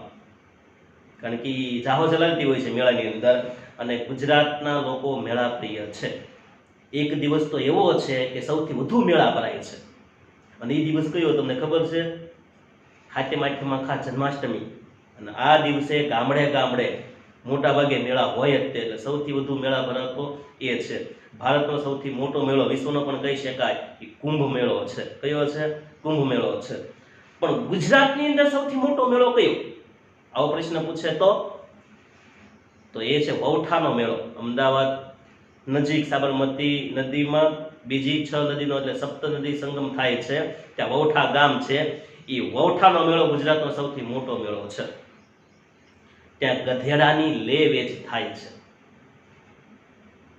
મારે એક જવું છે કે સાહેબ તો વેચાઈ જાઓ, કારણ કે લે વેચ થાય છે, પણ આપણે ગધેડામાં ન હોય, આપણે જોવા માટે જવાનું છે. એટલે વૌઠાનો મેળો. પછી એક સરસ મજાનો મેળો છે તરણેતરનો મેળો. રંગબેરંગી છત્રી સાથે એ તરણેતરનો મેળો યોજાય છે. અને આપણું જે લોકનૃત્ય છે ગરબા રાસ ત્યાં રમઝટ બોલે છે. મસ્ત મજાની ખાણીપીણી, હાવ દેશી ગામડાના કપડા, ગામડાના લોકો ત્યાં ભેગા થાય છે. અને ત્યાં ગ્રામીણ ઓલિમ્પિક પણ યોજાય છે. ગામડાની રમતોની સ્પર્ધા ક્યાં યોજાય છે બોલો? ક્યાં? તરણેતરના મેળામાં. સુરેન્દ્રનગર ત્રિનેત્રેશ્વર ભગવાન છે તેના સ્થાનકે. અને એક મેળો તો બધાને યાદ છે, ભવનાથનો મેળો. જુનાગઢ ગિરનાર પર્વતની તળેટીમાં ભવનાથનું મંદિર છે, ત્યાં મહાશિવરાત્રિની એ એક મેળો યોજાય છે. બાવાનો મેળો છે, બરાબર? જે મોટા ભાગે છે એ દિવસે એ જુનાગઢના આ બાવા બધા છે એ આવે છે અને એનું માતમ ઉજવે છે. તો એ જુનાગઢનો મેળો પણ પ્રખ્યાત છે. પણ વાત કરીએ આપણે મેળાની તો તરણેતરનો મેળો પણ પ્રખ્યાત છે. હમણાં વાત કરીએ રીતના ક્યાં યોજાય છે? સુરેન્દ્રનગર. પછી વૌઠાનો મેળો ક્યાં? તો કે અમદાવાદમાં ધોળકા તાલુકો. ત્યાર પછી ભવનાથનો મેળો હમણાં વાત થઈ. જુનાગઢ બાવા માટનો મેળો છે. માણેકથરી પૂનમનો મેળો ડાકોર. ડાકોરમાં કોણ છે? રાજા રણછોડ છે. વાહ, મજા આવી જાય. આ બધા ભાતીગળ સંસ્કૃતિ ધરાવતા મેળાઓ છે. આની સિવાયના તે આદિવાસી મેળા છે. પછી ગામડે ગામડે મેં કીધું એમ કે મંદિર હોય ત્યાં તો મેળા યોજાય છે. ક્યાંક કોઈ પુણ્યમના દિવસે મેળો ભરાતો હોય, ક્યાંક અમાસના દિવસે મેળો ભરાતો હોય, કાંઈક વળી જે કાંઈ તિથિ હોય, પુણ્યતિથિ હોય ત્યારે મેળો યોજાય છે. એટલે અઢળક આવા મેળા તો ગુજરાતની યોજાતા જ હોય છે. પણ મેળો હશે આપણું દિલ બહેલાવે છે, એ વાત 100% છે. એટલા માટે તો કહેવત છે ભાઈ કે મેળે મેળે જ્ઞાન, મેળે મેળે આવતા રહે. ગુજરાતમાં આદિવાસી મેળાઓ ક્યાં ક્યાં સ્થળે યોજાય છે? હવે પાછા આદિવાસી મેળા. એ લોકોને શોખ તો હોય જ ને ભાઈ, ના તો પડાય નહીં. એટલે આદિવાસી મેળા ક્યાં ક્યાં છે એના વિશે આપણે જોવાનું છે. તો કાળિયા ઠાકોરનો મેળો શામળાજીમાં યોજાય છે, એ આદિવાસી મેળો છે. ભાંગુરિયાનો મેળો આદિવાસી મેળો છે. ક્યાં યોજાય છે? ક્વાંટ વિસ્તાર, છોટાઉદેપુર જિલ્લો. છોટાઉદેપુરના ક્વાંટ વિસ્તારની અંદર આ મેળો યોજાય છે, ભાંગુરિયાનો મેળો. ત્યાં કંઈક આવું દ્રશ્ય યોજાય છે. પછી ગોળ ગધેડાનો મેળો, ખાસ કરીને ગરબાડા જિલ્લો દાહોદ. દાહોદ વિસ્તારમાં એસટીની સંખ્યા ઘણી બધી છે. અનુસૂચિત જાતિની, અનુસૂચિત જાતિ એટલે આપણે કહીએ છીએ આદિવાસી. અને એ લોકો ગરબા દાહોદની અંદર ગરબાડામાં એક મેળો યોજાય છે, એનો ગોળ ગધેડાનો મેળો, એ પણ પ્રખ્યાત છે. પછી ડાંગ દરબારનો મેળો, આહવા ડાંગ, ત્યાં કંઈક આવું દ્રશ્ય સર્જાય છે. નૃત્ય પણ કરે છે અને એમાં પણ એ લોકો છે પોતાની ભરપૂર સંસ્કૃતિના જે કંઈ તત્વો છે એનું દર્શન આપને કરાવે છે. તો આ થઈ ગયા આદિવાસી મેળા. હવે આવશે ગુજરાતના ઐતિહાસિક મહત્વ ધરાવતા જોવાલાયક સ્થળો વિશે માહિતી. પહેલા આપણે જોઈએ અમદાવાદના હતા, હવે અમદાવાદ સિવાયના મોટા ભાગના આવશે. તો કીર્તિ તોરણ, જે આ તમે દરવાજો દેખાય છે એ છે કીર્તિ તોરણ છે. અને આપણા પાઠ્યપુસ્તકમાં શરૂઆતમાં પહેલા પુઠા પર છે, એટલે હવે અહીંયા લખી નાખજો આ કીર્તિ તોરણ છે. જો આવું દ્રશ્ય છે. ગુજરાતમાં જોવાલાયક સ્થળોમાં કીર્તિ તોરણ વડનગરમાં આવેલું છે. પછી સૂર્ય મંદિર મોઢેરા. આમ ગણો તો બે તે ભારતના પ્રખ્યાત સૂર્ય મંદિરો છે. કોણાર્કનું સૂર્ય મંદિર ઓરિસ્સા પુરી જિલ્લો, અને એક મોઢેરાનું સૂર્ય મંદિર ઈરાની શૈલીમાં બનેલું છે. કઈ શૈલીમાં? ઈરાની શૈલીમાં. એ છે આપણું મોઢેરાનું સૂર્ય મંદિર. લગભગ તો જે વાત હશે આ છે સૂર્ય મંદિર. મારી કરતા વધુ વાર તો તમે જોયો હશે. પ્રવાસ થાય એટલે મૂકવાનો જ નહીં, આજીવન તમને યાદ રહેશે. ઘણા લોકો તો પૈસા જોવા જતા, પૈસાની બચત કરવા જતા, ખરેખર પૈસા તો રળતા મળી જાય. કદાચ 2 રાત ઉજાગરા કર્યા હોય કે ઓવર ટાઈમ કર્યો હોય તે 5-25 રૂપિયા મળી જાય, પણ એક વખત જે પ્રવાસ કે વર્ષની અંદર ન કર્યો તો એનો વસવસો, એનો પસ્તાવો આજીવન રહેશે. એટલે મારી તો બધાને ખાસ સલાહ છે કે ગમે એમ કરીને છેલ્લે બાકી તમે સ્કૂલ જ્યારે શરૂ હોય કે મિત્રો દ્વારા પ્રવાસ થતા હોય તો પહેલા પૈસા ભેગા કરી રાખો. આડે ધડ જે ઉડાડતા હોય એમ ન કરો. 500 રૂપિયા બચાવો, 500-700 ભેગા કરી રાખો, 200-500 રૂપિયા મમ્મી પપ્પા આપશે, એમ કરીને પ્રવાસમાં જાઓ, તમને ઘણું બધું જોવા મળશે. રુદ્ર મહાલય તમે જોઈ શકો, આ જે છે એ રુદ્ર મહાલય છે. અત્યારે એના ભગ્ન અવશેષો, તૂટેલા અવશેષો છે ત્યાં. સહસ્ત્રલિંગ તળાવ અહીંયા દેખાય છે, સહસ્ત્રલિંગ તળાવ છે. પછી રાણીની વાવ, આ દેખાય છે રાણી કી વાવ છે, રાણીની વાવ છે. યુનેસ્કોમાં પણ એને સ્થાન મળી ગયું છે 2004 ની અંદર. ત્યાર પછી હજી ગુજરાતના જોવાલાયક સ્થળોમાં ક્યાં ક્યાં આવશે? સમ્રાટ અશોકનો શિલાલેખ જુનાગઢ. જુનાગઢ જઈએ એટલે વચ્ચે આવે છે અશોકનો શિલાલેખ. અંદર કંઈક લખ્યું છે, ખાલી પથ્થર નથી. પાણા તો બધાને ઘરે હોય, ગામડે ગામડે હોય, પણ આ જે છે એ શિલાલેખ, એની અંદર લેખ છે, બ્રાહ્મી લિપિમાં કંઈક લખેલું છે. હજી કોઈ એને ઉકેલી શક્યું નથી. પછી મોહમ્મદ ખાનનો મહેલ જુનાગઢમાં આવેલો છે, અને એ મહેલ જો અહીંયા રહ્યો તે. આ જે મહેલ છે મોહમ્મદ ખાનનો મકબરો છે, જુનાગઢમાં આવેલો છે. પછી ચાંપાનેરનો કિલ્લો પાવાગઢ, જે આ દ્રશ્યમાન થાય છે તે ચાંપાનેરનો કિલ્લો. ત્યાર પછી છે મુનસર તળાવ. કેટલા બધા તળાવની ફરતે મંદિરો છે. તો આ જે છે મુનસર તળાવ છે, વિરમગામમાં આવેલું છે. આ તમારા બધા પ્રશ્ન પૂછી શકે, હેતુલક્ષીમાં, જોડકામાં પૂછી શકે કે સમ્રાટ અશોકનો શિલાલેખ ક્યાં આવ્યો? જુનાગઢ. મોહમ્મદ ખાનનો મકબરો તો કે જુનાગઢ. પારસીની અગિયારી તો કે નવસારી. આ પારસીની અગિયારી છે, પારસી લોકોનું ધર્મસ્થાન છે, અને ફાયર ટેમ્પલ કહેવાય છે એ લોકો, કારણ કે ત્યાં અગ્નિ સતત પ્રજ્વલિત હોય છે.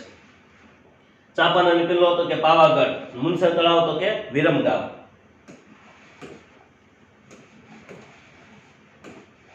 હવે આવશે ગુજરાતના ધાર્મિક સ્થળો. લગભગ તો બધા જે વાત હશે, મારી કરતા તો તમે પણ ફરવાના થોડા શોખીન, ખાસ કરીને ધાર્મિક સ્થળો એ. આ પણ જોવાલાયક સ્થળો અને જવાલાયક સ્થળો જ છે. જાજો, જુઓ, માણો. પહેલું સ્થળ છે દ્વારકામાં આવેલું છે જગતગુરુ શંકરાચાર્યની જે શારદા પીઠ છે તે. આમ તો 4 મુખ્ય પીઠ છે, એમાંથી એક છે ગુજરાતની અંદર આવી છે શંકરાચાર્યની શારદા પીઠ. પછી દ્વારકામાં એક મંદિર આવ્યું છે, વિશ્વ પ્રસિદ્ધ છે, જય દ્વારકાધીશ. 20 માગો તો આપે 30, જય દ્વારકાધીશ. 20 માગો તો આપે 30, જય દ્વારકાધીશ. એ આપણો આ દ્વારકાધીશ. કચ્છ બાજુથી ગુજરાતનું રક્ષણ કરે છે, બરાબર, એ છે આપણો દ્વારકાધીશ. પછી શેત્રુંજય જૈન તીર્થ પાલિતાણા, જ્યાં તમે જોઈ શકો સૌથી વધુ, એક જ પર્વત ઉપર સૌથી વધુ મંદિર આવ્યા હોય તો એ સ્થળ છે શેત્રુંજય પર્વત, પાલિતાણા, ભાવનગરનું ગૌરવ. ત્યાર પછી સોમનાથ મંદિર પ્રભાસ પાટણ, ગીર સોમનાથમાં આવ્યું છે તે, જ્યાં તમે જોઈ શકો સોમનાથનું મંદિર. આ છે શારદા પીઠ. તો આ થઈ ગયા ધાર્મિક સ્થળો. કેટલું બધું સામાન્ય જ્ઞાનથી ભરપૂર આપણું આ કહેવાય ને પુસ્તક છે. હજી ખૂટ્યા નથી. શામળાજી મંદિર અરવલ્લીમાં આવ્યું છે. પછી રણછોડનું મંદિર જ્યાં જોઈ શકો તમે ડાકોરમાં આવેલું છે. ત્યાર પછી મહાકાળી માતાનું મંદિર તમે જોઈ શકો પાવાગઢ પર્વત ઉપર આવેલું છે. પંચમહાલ અંબાજી માતાનું મંદિર ભવ્યાતિ ભવ્ય મંદિર છે, એ બનાસકાંઠાની અંદર આવેલું છે. આ શામળાજી મંદિર છે, આ મહાકાળી મંદિર છે, અંબાજી મંદિર છે. અત્યારે આ ભાગ સોનાનો અડધો થઈ ગયો છે, વરખ ચડાવે છે, એટલે અંબાજી મંદિર છે એ હવે સુવર્ણ ધારણ કરે છે. બહુચરાજી મંદિર મહેસાણા, જ્યાં તમે જોઈ શકો બહુચર માના દેરા પાછળ કુકડે કુક બોલે, કુકડા તારી બોલી મને મીઠી મીઠી લાગે. કેવું સરસ મજાનું ગીત છે. એ બહુચર માનું ટેમ્પલ છે, મંદિર છે, એ મહેસાણામાં આવેલું છે. એટલે ફરી વખત શામળાજી મંદિર અરવલ્લી, રણછોડનું મંદિર ડાકોર, મહાકાળી માતાનું મંદિર તો કે પંચમહાલ, અંબાજી માતાનું મંદિર તો કે બનાસકાંઠા, બહુચર માનું મંદિર તો કે મહેસાણામાં આવેલું છે.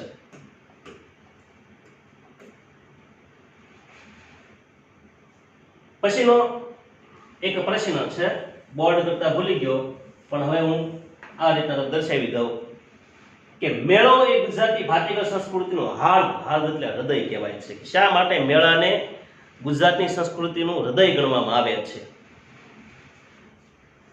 તો કે મેળો એ ગુજરાતની રંગબેરંગી એટલે ભાતીગળ, તમને ખબર છે, નાના મોટા આબાલ વૃદ્ધ બધાને મજા આવે. નથી નવું ખાવાનું, નથી નવું તો કે રમવાનું, નથી નવું તો કે વ્યક્તિત્વ, બધું તમને ત્યાં જોવા મળશે. એટલે મેળો છે રંગબેરંગી ભાતીગળ સંસ્કૃતિને ઉજાગર કરે છે. ગુજરાતની ભાતીગળ સંસ્કૃતિમાં વિવિધ સ્થળોએ પરંપરાની રીતે, ધાર્મિક રીતે કે કોઈ પણ રીતે મેળાઓ તો યોજે જ છે ગુજરાતના લોકો. ગુજરાતમાં પરંપરાગત મેળા, ધાર્મિક અને સામાજિક મહત્વ ધરાવતા મેળાઓ પણ છે, જ્યાં ધર્મનું પણ મહત્વ હોય, સમાજનું પણ મહત્વ હોય, પોતાની સંસ્કૃતિનું મહત્વ હોય, રમતગમતનું હોય, કાંઈક તો એનું મહત્વ હોય, અને એ રીતના છે મેળાઓ યોજાય છે. એવા મેળાઓ ક્યાં ક્યાં મુખ્ય છે તો અગાઉ જોઈએ આપણે તરણેતરનો, વૌઠાનો, ભવનાથનો, માણેકખડીનો મેળો, આ મુખ્ય મેળાઓ છે. અને આ મેળાઓની અંદર માણસ મનભેર, બરાબર છે, દિલથી અને હોંશે હોંશે એ લોકો ભાગ લે છે અને એ મેળાનું આયોજન કરે છે. ક્યાંક ક્યાંક તો 3-3 દિવસના, 1 દિવસના આવા પણ મેળા હોય છે.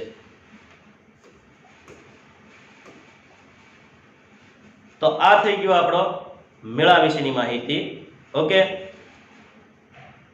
જો આપણે સાંસ્કૃતિક વારસા સ્થળ, સાંસ્કૃતિક વારસો કોને કહેવાય એના વિશેની માહિતી આપણે આ લેક્ચરમાં મેળવી છે. જો ગમ્યો હોય આ લેક્ચર તો તમારે તમારા મિત્રને શેર કરવાનો છે, લાઈક કરવાનો છે, સબસ્ક્રાઇબ કરવાનું છે. આ બધી વસ્તુ ભૂલવાની નહીં. ટોપિકનું નામ છે આપણે આજના ભારત ભૂમિ અને તેના લોકો. ભારતની આ જે ધરતી હતી એની ઉપર જે પ્રાચીન સમયની અંદર લોકો આવ્યા એની વાત છે. તો એ પહેલા તો બિનભાગી નો જ હતા કે સાહેબ ફોટા એવા મોકલ્યા ને કે આપણે એમ થાય કે સાહેબ આપણે ઘેરબાને ગોતીને ક્યાંથી લાવ્યા, રામાબેન આખ્યાનમાં આવે ને, પણ એવું નથી ભાઈ. આ બધી રેસ એટલે કે પ્રજાઓ છે અને દરેક પ્રજાના લક્ષણ હંમેશા અલગ હોય. જો અમુક જ્ઞાતિને જોશો, અમુક ધર્મના લોકોને જોશો, અમુક સ્થળના લોકોને જોશો તો તમને ખ્યાલ આવશે કે એનો શારીરિક બાંધો છે એના ધર્મ પ્રમાણે કે એની જ્ઞાતિ કે કુટુંબ પ્રમાણે કે વારસા પ્રમાણે હાલે. એમ આ બધો ભારતના પ્રાચીન સમયનો વારસો જ છે અને એમાંથી જ ભારતના લોકોનું સર્જન થયું છે અત્યારના હાલના જે જોવા મળે છે બધા. પણ આદિમાનવ આપને ખબર છે તો કેવો હોય. આદિમાનવ ભારતમાં તેમજ પૂર્વ દક્ષિણ આફ્રિકામાં એક સાથે ઉત્પન્ન થયા હતા. ક્યાં ક્યાં તો કે આદિમાનવનો જન્મ ભારતમાં પણ થયો છે અને દક્ષિણ પૂર્વ આફ્રિકામાં પણ. આ બે જગ્યાએ જે આદિમાનવનો જન્મ થયો એક સાથે થયો છે. ભારતના ભાતીગળ વારસા અને સમૃદ્ધિના આકર્ષણના કારણે અનેક વિદેશી પ્રજાઓ છે એ ભારત તરફ આકર્ષાય. જો આ બધા લોકો શું કામ આવ્યા? આ ઓસ્ટ્રેલિયન પ્રજા છે એ તો અગ્નિ એશિયાની હતી, ભારતની નહોતી. આ ચંગામંગા ચાણો, ટિંગ ટોંગ ટાંગ, આ ચીની પ્રજા છે એ કઈ મૂળ ભારત નથી. આ છે એ આર્યન પ્રજા છે એ કઈ મૂળ ભારત નથી. આ અમેરિકન પ્રજા છે, મૂળ ભારત નથી. આ છે આફ્રિકોઇડ પ્રજા. આફ્રિકોઇડ એટલે આફ્રિકાની પ્રજા, દ્રવિડ પ્રજા, સોરી નેગ્રીટો પ્રજા છે એ પણ ભારતની નથી. એ આવ્યા ભારતની અંદર. હું કામ આવ્યા એની ચર્ચા છે ત્યારે તો કે એ લોકો ભારતની સમૃદ્ધિથી, આ ટોપિક યાદ રાખજો, ભારતની સમૃદ્ધિથી આકર્ષાઈને ભારતમાં આવ્યા છે. मतलब कि इस समय भारत सोने की चिड़िया હતું. जहाँ डाल डाल पर सोने की चिड़िया करती है बसेरा, वो भारत देश है मेरा. जय भारती, जय भारती. તો એ સમૃદ્ધિના આકર્ષણના કારણે આ બધી પ્રજાઓ ભારતમાં આવી. અહીં અનેક જાતિઓ આવી, એક નહીં, આ બધી અનેક જાતિઓ આવી. પરિણામે ભારતમાં લગભગ બધી જાતિના તત્વો જોવા મળે છે. વિશ્વની અંદર મોટાભાગની જે પ્રજાતિઓ હતી ભારતમાં આવી છે એ બધાના શારીરિક, માનસિક જે કાંઈ લક્ષણ હતા એ જોવા મળે. ભારતમાં દ્રવિડ પ્રજાની ગણના પ્રાચીન પ્રજા તરીકે થતી હતી. આ એક ટોપિક નોંધી રાખજો કે ભારતની પ્રાચીનતમ પ્રજા કઈ તો કે દ્રવિડ પ્રજા, મૂળ જે આપણે કહી શકાય તે. હવે નૃવંશશાસ્ત્રીઓ અને અધ્યતન જે શોધખોળ વાળા આપણા વિદ્વાનો છે એને એવું કીધું છે કે દ્રવિડ સિવાય પણ કેટલીક પ્રજાઓ ભારતમાં આવી હતી, જે આમ કહેવાય ને કે પ્રાચીન સમયની પ્રજા ગણી શકાય. એ પ્રજા વિશે આપણે માહિતી આ લેક્ચરની અંદર લેવાની છે. આપણે હવે આવશે નવો ટોપિક છે. એ ટોપિક એનો પેટા ટોપિક પ્રશ્ન તરીકે હું તમને સમજાવીશ કે ભારતની ભૂમિ પર આવેલી પ્રાચીન પ્રજાઓના નામ આપો. કઈ કઈ પ્રજાઓ? હા, આપણે ભાવનગરમાં, કાઠિયાવાડીમાં પ્રજાને શું કહેવાય? ભામ કે. એ કઈ ભામ છે? એ કે પ્રજા. એમાં આવશે નેગ્રીટો પ્રજા. જો મોટા ભાગના અમુક બે નામ તો છે જ તે. નેગ્રીટો પ્રજાને હબસી પણ કહેવાય, નિગ્રો પણ કહેવાય. આ બે નામ છે. ઓસ્ટ્રેલિયન પ્રજા નિષાદ તરીકે ઓળખાય છે, મોંગોલોઇડ પ્રજા કિરાત તરીકે ઓળખાય છે. જો કિરાત એટલે કયા? મોંગોલોઇડ. નિષાદ એટલે કયા? ઓસ્ટ્રેલોઇડ. કોષ્ટકમાં પૂછી શકે, પાકું કરી નાખજો. અલ્પાઇન, ડિનારિક અને આર્મેનોઇડ, આ નામ તમારે હંમેશા તેને હારે જ રાખવાનું છે, કારણ કે લક્ષણ એ ખરખા છે એટલે. અલ્પાઇન, ડિનારિક અને આર્મેનોઇડ. પછી દ્રવિડ પ્રજા અને આ છે આર્યો, અને આર્યોનું બીજું નામ છે નોર્ડિક. 2 વાર 5 વાર લક્ષો આવડી જશે, ભલામણ મુજાવ નહીં. નેગ્રીટો ને હપ્સી અને નિગ્રો કહેવાય છે, ઓસ્ટ્રેલોઇડ ને નિષાદ કહેવાય છે, મોંગોલોઇડ ને કિરાત કહેવાય છે, પછી આર્યો ને નોર્ડિક તરીકે ઓળખવામાં આવે છે. એટલે 2 નામ છે. એમાં આ જે પ્રજા છે દેખાય ચાઇનીઝ પ્રજા, આપણે ચંગામંગા ચાણો, એ મોંગોલિયન પ્રજા છે. એ મારા કાળિયા ઠાકોર જવા દો, મેં કૃષ્ણ ભગવાન નામ કહેવાય ને કે અસલ દેખાય એવા કાળો રંગ, કાળા પણ કામણગારા, એવી પ્રજા એટલે આપણી કઈ? નેગ્રીટો પ્રજાની પાસે માકડિયા વાળ, હાવ એટલે હાવ. એકવાર માખી અંદર હલવાઈ ગઈ પછી 2 દિવસે બહાર નીકળે કહેજો, એવા માકડિયા વાળ હોય. અને ત્યાં તો દાંત્યો તો હાલે જ નહીં, નકર 2-3 દાંતા તૂટીને અંદર હલવાઈ જાય, 2-3 દિવસે પછી ખ્યાલ આવે એટલે આ તો એમાંથી નીકળ્યા છે, અને ખંપાળી જ હોય માથોળવા માટે. તો એવી પ્રજા એટલે કઈ? તો કે આફ્રિકોઇડ પ્રજા છે, એટલે કે નિગ્રો પ્રજા છે. પછી અમેરિકન પ્રજા એવી હોય. પછી આ 3 પ્રજાના લક્ષણ એ ખરખા છે, લાંબુ મોઢું છે, નાક જો એ ખરખું જ છે.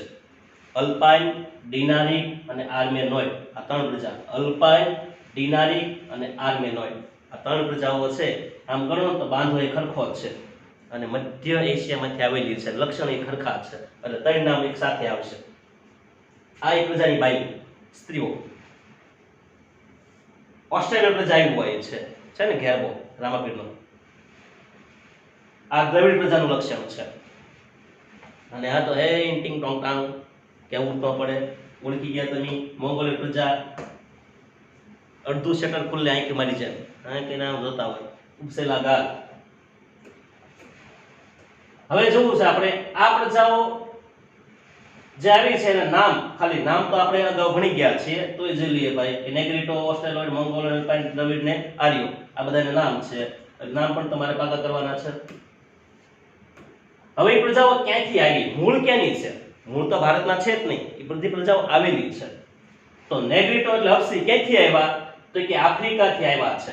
જો આ પ્રશ્ન મહત્વનો છે આપણા માટે કે નેગ્રીટો પ્રજા ક્યાંથી આવી? આફ્રિકાથી. કયા રસ્તે થઈને ઈ યાદ રાખવાનું હો, કઈ કેડી આયલા હતા, કયા રસ્તે આયલા હતા, કઈ સડીકે આયલા હતા, ઈ આપણે યાદ રાખવાનું. તો ઈ છે બલુચિસ્તાનના રસ્તે થઈને ભારત ઉડાણા, બોલો આવ્યા.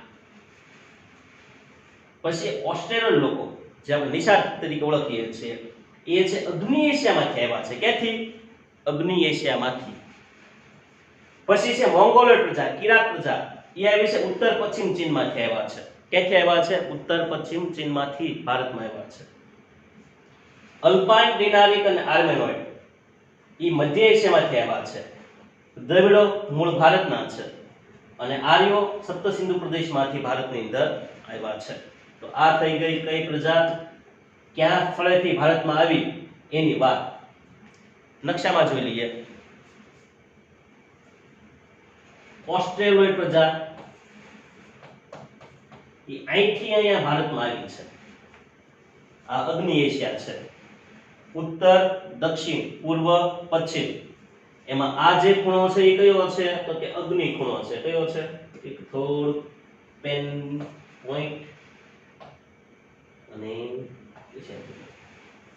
આ જે છે અગ્નિ, પછી આ જે છે નૈઋત્ય, આ જે છે ઈ વાયવ્ય, અને આ જે છે ઈ ઈશાન. આ રીતના ખૂણા આવેલા છે, ખૂણા દિશાઓ. તો એમાં આ અગ્નિ એશિયામાંથી પ્રજા આવી છે. ઈ પ્રજા કઈ? તો કે ઓસ્ટ્રેલિયન પ્રજા. પછી ઉત્તર પશ્ચિમ ચીન, ત્યાં મોંગોલ પ્રજા અહીંથી આવી છે. પછી નેગ્રીટો પ્રજા જો આફ્રિકા છે, આફ્રિકામાં બલુચિસ્તાનના રસ્તે થઈને ઈ પ્રજા આવી છે, ઈ દ્રવિડ પ્રજા છે.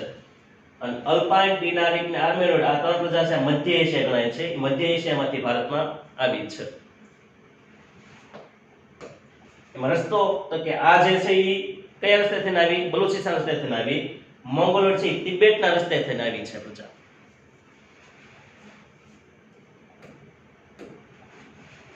અને હવે તમારે 2 માર્કમાં યાદ રાખવાનું છે નેગ્રીટો પ્રજા. લક્ષણ જણાવો, એનો કલર કેવો, એના વાળ કેવા, આ બધું આપણે યાદ રાખવાનું. એ કાળા પણ કામણગારા, તાવડી તળિયું જોઈ લો, કલર જાય તો પૈસા પાછા. પાક્કો કલર હો, પાક્કો. જોઈ લો નેગ્રીટો પ્રજા, હપસી પ્રજા. મોટા ભાગે એના તો કે કાળો રંગ હોય છે. જો લક્ષણ કે એટલે પહેલું લક્ષણ કયું? રંગે શ્યામ, કાળો રંગ, 4 થી 5 ફૂટ ઊંચાઈ એની, અને માથે વાંકડિયા વાળ, round and round and round. તો આ થઈ ગઈ આપણી નેગ્રીટો પ્રજા. પણ એના વિશે આપણે યાદ રાખવું હોય તો 2 મુદ્દા પહેલા ભણી ગયા. મૂળ આફ્રિકાના છે, બલુચિસ્તાન રસ્તેથી ભારતમાં આવ્યા છે. આ ટોપિક ઉમેરી દેવાનો અંદર. એનું બીજું નામ શું? તો કે નિગ્રો અથવા નેગ્રીટો. હવે આવશે ઓસ્ટ્રેલોઇડ પ્રજા. નિષાદ પ્રજા વિશે માહિતી આપો.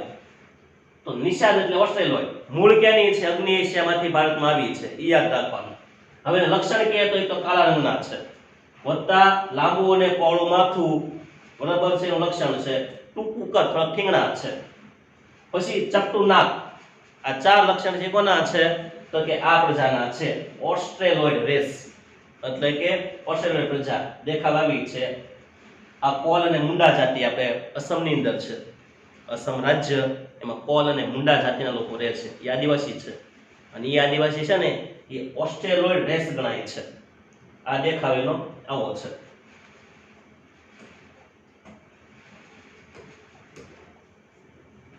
કઈ જાતિમાં ભારતની અંદર ઓસ્ટ્રેલિયન પ્રજાના લક્ષણ જોવા મળે છે? તો કે અસમની ખાસી પ્રજા, નિકોબાર બ્રહ્મદેશના હાલનું મ્યાનમાર છે, ત્યાં જે પ્રજાઓ છે, બરાબર, એમાં તો કે આ ઓસ્ટ્રેલિયન પ્રજાના લક્ષણ જોવા મળે છે. કોલ અને મુંડા જાતિ જો આવી ગઈ છે. ત્યાર પછી જોઈએ તો ભારતીય સંસ્કૃતિ અને સભ્યતાના વિકાસમાં આ પ્રજાનો પણ ફાળો તો હોય જ તે, કારણ કે આવી છે તો કંઈક તો સંસ્કૃતિનું નિર્માણ કર્યું છે. હવે એની ખાસિયત યાદ રાખવાની છે, એમાં વિશિષ્ટતા, એનું કૌશલ્ય. એ કયા કૌશલ્ય ધરાવતી હતી? તો એ માટીના વાસણ બનાવી શકતી હતી, ખેતી કરી શકતી હતી આ પ્રજા. પછી સૂતરા કાપડ વણતી હતી, વણાટ કામ કરવું, આવા બધા કૌશલ્ય છે આ પ્રજા ધરાવતી હતી. અને પોતાની અલગ ધાર્મિક પરંપરા પણ હતી. હવે આવશે દ્રવિડ લોકો. અન્ના રાજકલા, દ્રવિડ કુળની ભાષાઓ. તમે સાઉથમાં જાઓ તો જે દેખાય છે તે, અને સરસમાં દૃશ્ય અહીં દેખાય છે ચેન્નાઈ એક્સપ્રેસ. ચેન્નાઈ એક્સપ્રેસ જોયું છે ફિલ્મ શાહરુખ ખાનનું. તો એની અંદર આ જે શાહરુખ ખાન દેખાય છે એ પાછો શાહરુખ ખાન દ્રવિડ કુળનો નથી હો, પણ શાહરુખ ખાનની પાછળ દેખાય ને સાઉથના ગુંડારાજ. તો આ જે પ્રજાના લક્ષણ છે પાછળના જે દેખાય છે પ્રજા, એ પ્રજા કઈ છે? દ્રવિડ કુળની પ્રજા છે. થોડીક સાંભળી છે. આપણે વાલીઓ એ છોકરો છોકરી જોવા જાય ને તો આપણે છેતરી બહુ જાય, બહુ છેતરી હો. આપણે શું કે ખબર છે? છોકરો આમ બહુ સારો નમણો હશે, થોડોક ખામળો હશે, એમ ડાયરેક્ટ એમ ન કે તાવડીને તળિયું હશે, પાકા કલરનો હશે, એમ ડાયરેક્ટ ન કે. આપણે શું કે થોડોક ખામળો હશે એ કે, એટલે આમ સાંભળો એટલે હું એ છે પાછા એ વખતે સાંભળા શું કે એ ખબર ન હોય. આમ છેતરે આપણે. બોલો, સીધું ડાયરેક્ટ તો કે જ નહીં કે હારો થોડો કલર થોડો કાળો છે હો ભાઈ, ડામર જેવો કલર છે, એવું ડાયરેક્ટ ન કે આપણને. દ્રવિડ લોકો ટૂંકમાં બની જાય એટલી માહિતી છે આની અંદર, એ આપણે જોઈએ. મૂળ ક્યાંના હતા? ભારતના હતા. અને પછીનો જે પ્રશ્ન છે એ તો તમારે ગોખિત નાખવાનો. જો ગોખિત નાખવાનો કે મોહેન્જોદડો સંસ્કૃતિ, આપણી જે સંસ્કૃતિ ગણાય ને એ મોહેન્જોદડો સંસ્કૃતિ, એ મોહેન્જોદડો સંસ્કૃતિના સર્જક કોણ? દ્રવિડ લોકો જ તે. વત્તા પાષાણ યુગ પછી જે તરત ભારતની અંદર જે લોકો છે એ કયા છે? દ્રવિડ લોકો છે. એટલે પાષાણ યુગ સંસ્કૃતિના સીધા વારસદાર કોણ ગણાય? તો કે દ્રવિડ લોકો ગણાય છે.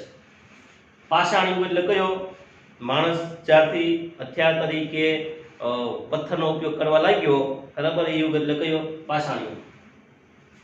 ઉત્તરમાં આવેલી વિવિધ પ્રજાની ભાષા અને સાંસ્કૃતિક લક્ષણો ટકી રહ્યા, સમયાંતરે આ લોકો દ્રવિડ કહેવાયા છે. જો ઉત્તરમાં જે પ્રજાઓ આવી છે એના કારણે નીચે વહી ગયા છે, મુદ્દામાં આવશે તો ખરી જ તે. હવે પછીનો મુદ્દો એમ છે કે દ્રવિડો તો માતા રૂપે કોની પૂજા કરતા? દેવીની, એટલે કે પાર્વતીની પૂજા કરતા. માતા રૂપે પાર્વતીની પૂજા કરતા અને પિતા રૂપે પરમાત્મા શંકરની પૂજા કરતા. આ રીતના કોણ પૂજા કરતું? દ્રવિડ લોકો. દીપ, ધૂપ અને આરતીથી પૂજા કરવાની પરંપરા શરૂ કરી. જો દીવો કરવાનો, ધૂપ કરવાનું, આરતી કરવાનું, આ બધું કોણે કહ્યું છે અથવા કઈ સંસ્કૃતિનું લક્ષણ છે? દ્રવિડોના લક્ષણ છે. પછી આ જ લક્ષણ પાછા આર્યોએ સ્વીકાર લીધા છે, પણ શરૂઆત કોણે કરી? દ્રવિડોએ. પછી પ્રકૃતિ પૂજા કરવી, પશુ પૂજા કરવી, આ બધી ભેટ છે કોણે આપી છે? દ્રવિડ પ્રજાએ. આપણે ખબર છે ને, પર્વતની પૂજા કરી, નદીની પૂજા, પ્રકૃતિ પૂજા છે આ બધી. દ્રવિડના મૂળ જે દેવ હતા આર્યોએ સ્વીકાર લીધા, થોડોક એમાં સુધારો વધારો કરી નાખ્યો. સમય જતા ઉત્તરના પ્રચંડ પ્રભાવ હેઠળ, સમય જતા ઉત્તરની અંદર આર્યો આવ્યા અને આર્યોના પ્રભાવને કારણે દ્રવિડો છે આખા ભારતમાં પહેલા હતા, એમાં આર્યો આવ્યા એટલે દ્રવિડો નીચે રહ્યા, આર્યો ઉપર રહ્યા, અડધો ભાગ વહેંચાઈ ગયો. દ્રવિડોમાં એક પ્રથા હતી, માતૃમૂલક પ્રથા, જેમાં ઘરનો આખો કારભાર કે બાળકના નામની પાછળ માતાનું નામ લાગે, આવી પ્રથા એટલે કઈ? માતૃમૂલક પ્રથા. તેઓએ અવકાશી, હવે જ્યાં દ્રવિડોની ખાસિયતો અથવા એમની પાસે કયા કૌશલ્ય હતા? તો એક તો એ અવકાશી ગ્રહોના ક્ષેત્રમાં જાણકાર હતા, વિવિધ કલાઓના જાણકાર હતા. પછી કાંતવું અને વણવું, ત્યાર પછી રંગકામ કરો, રંગવું, હોડી કે તરાપા, તરાપો એટલે હું હોડી ટાઈપ બતાવે છે, એ તરાપા બનાવવા, તો એ બધું નિર્માણની અંદર આ દ્રવિડ પ્રજાનો ફાળો અગત્યનો છે. આ માજી છે એ રૂની કુણીમાંથી કાંટી રહ્યા છે, દોરો બનાવીને કાંતવું અને દોરામાંથી કાપડ બનાવવું, એ વણવું કહેવાય. એટલે કાંતવું અને વણવું બેમાં નિપુણ હતા. આર્યોનો પ્રભાવ વધતા જે દ્રવિડ પ્રજા છે દક્ષિણમાં આવી ગઈ. દક્ષિણ ભારતમાં જ્યાં પ્રજા જોવા મળે છે દ્રવિડ પ્રજા, એની અંદર દ્રવિડ કુળની 4 ભાષા છે. બોલો, દ્રવિડ કુળની 4 ભાષા છે. એ તમારે ચોથા પાઠમાં આવશે ને અહીંયા આવશે કે દ્રવિડ કુળની 4 ભાષા કઈ? તો કે તમિલ, તેલુગુ, કન્નડ, મલયાલમ. તમિલ, તેલુગુ, કન્નડ ને મલયાલમ. એની અંદર એક મુદ્દો આપણે યાદ રાખવાનો છે આ 4 ભાષામાંથી, કે પ્રારંભિક તમિલ ભાષાનું સાહિત્ય ઉર્મિથી ભરપૂર છે. ઉર્મિની અભિવ્યક્તિ થાય છે, હૃદયના જે કઈ ભાવ પ્રગટ થાય છે એનાથી ભરપૂર જે સાહિત્ય છે એ કઈ ભાષાનું છે? તમિલ ભાષાનું છે.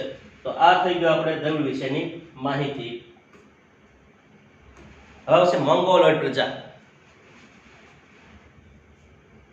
મેડ ઇન ચાઇના. મેડ ઇન ચાઇનાના લોકો એટલે કયા?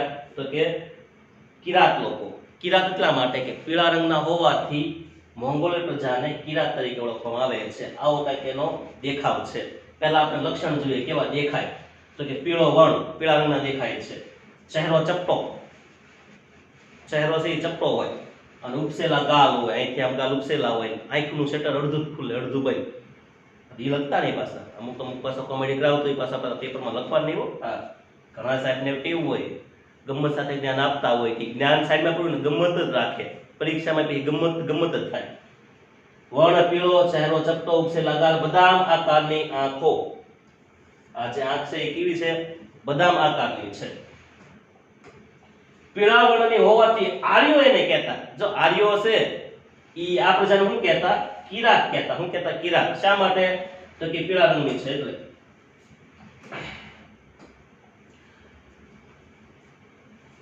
એના વિશેની એક માહિતી આપણે ભૂલી ગઈ, લઈ લઈએ આપણે કે ઈ મૂળ ક્યાંના છે? ઉત્તર પશ્ચિમ ચીનના છે. કયા રસ્તેથી ભારતમાં આવ્યા? તો કે ઈ લોકો આવ્યા છે તિબેટના રસ્તેથી આવ્યા છે. હાલમાં આ પ્રજાનું લક્ષણ ક્યાં જોવા મળે? તો કે જ્યાં ચીનની બોર્ડર છે ને ત્યાં આના લક્ષણ જોવા મળે છે. ખાસ કરીને ઉત્તર અસમની અંદર, સિક્કિમ, ભૂતાન, પૂર્વ બંગાળ, આ બધાની અંદર આ ચીની લોકોના લક્ષણ જોવા મળે છે, એટલે કે મોંગોલોઇડ લોકો. હવે આવશે અલ્પાઇન, ડિનારિક અને આર્મેનોઇડ. હવે જો અલ્પાઇન, ડિનારિક અને આર્મેનોઇડ એટલા માટે સાથે છે કે તેના લક્ષણ એક સરખા છે. તમે જોઈ શકો એમના ફોટા. ચહેરો જોશો તો તમને ખ્યાલ આવી જશે કે નાક થોડુંક મોટું છે અને લાંબુ એનું મોઢું છે. એટલે આ ત્રણેય લક્ષણ એક સરખા છે. અને પછી ભારતમાં આવી ક્યાંથી? તો કે આવી છે મધ્ય એશિયામાંથી આવેલી છે. એટલા માટે આપણે ત્રણેયને એક સાથે જ તે ભણવાના છે. તો આ પ્રજા ક્યાંથી આવી? મધ્ય એશિયામાંથી ભારતમાં આવી છે. પહેલો ટોપિક આપણે એ યાદ રાખવાનો. પછી આ 3 જાતિઓ એક સમાન ભૌતિક ગુણધર્મ ધરાવે છે, જે શારીરિક વારસો છે એક સરખો જ છે. હવે આ પ્રજાના લક્ષણ ભારતની અંદર કયા રાજ્યમાં છે હાલમાં પણ? તો કે મહારાષ્ટ્રમાં, બંગાળ, ઓડિશા, ગુજરાત, સૌરાષ્ટ્રની અંદર આ ત્રણેય પ્રજાના લક્ષણ જોવા મળે છે. આ થઈ ગઈ અલ્પાઇન ડિનારિક અને આર્મેનોઇડ. અને છેલ્લી પ્રજા છે આર્યો.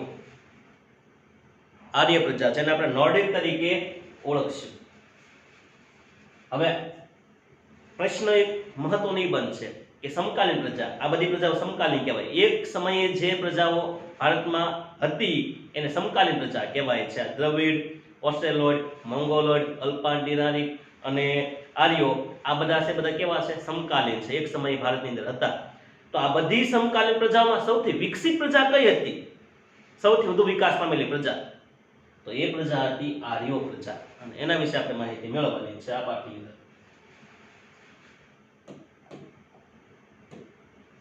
ભારતની આર્ય સભ્યતા નિર્માતા કોણ?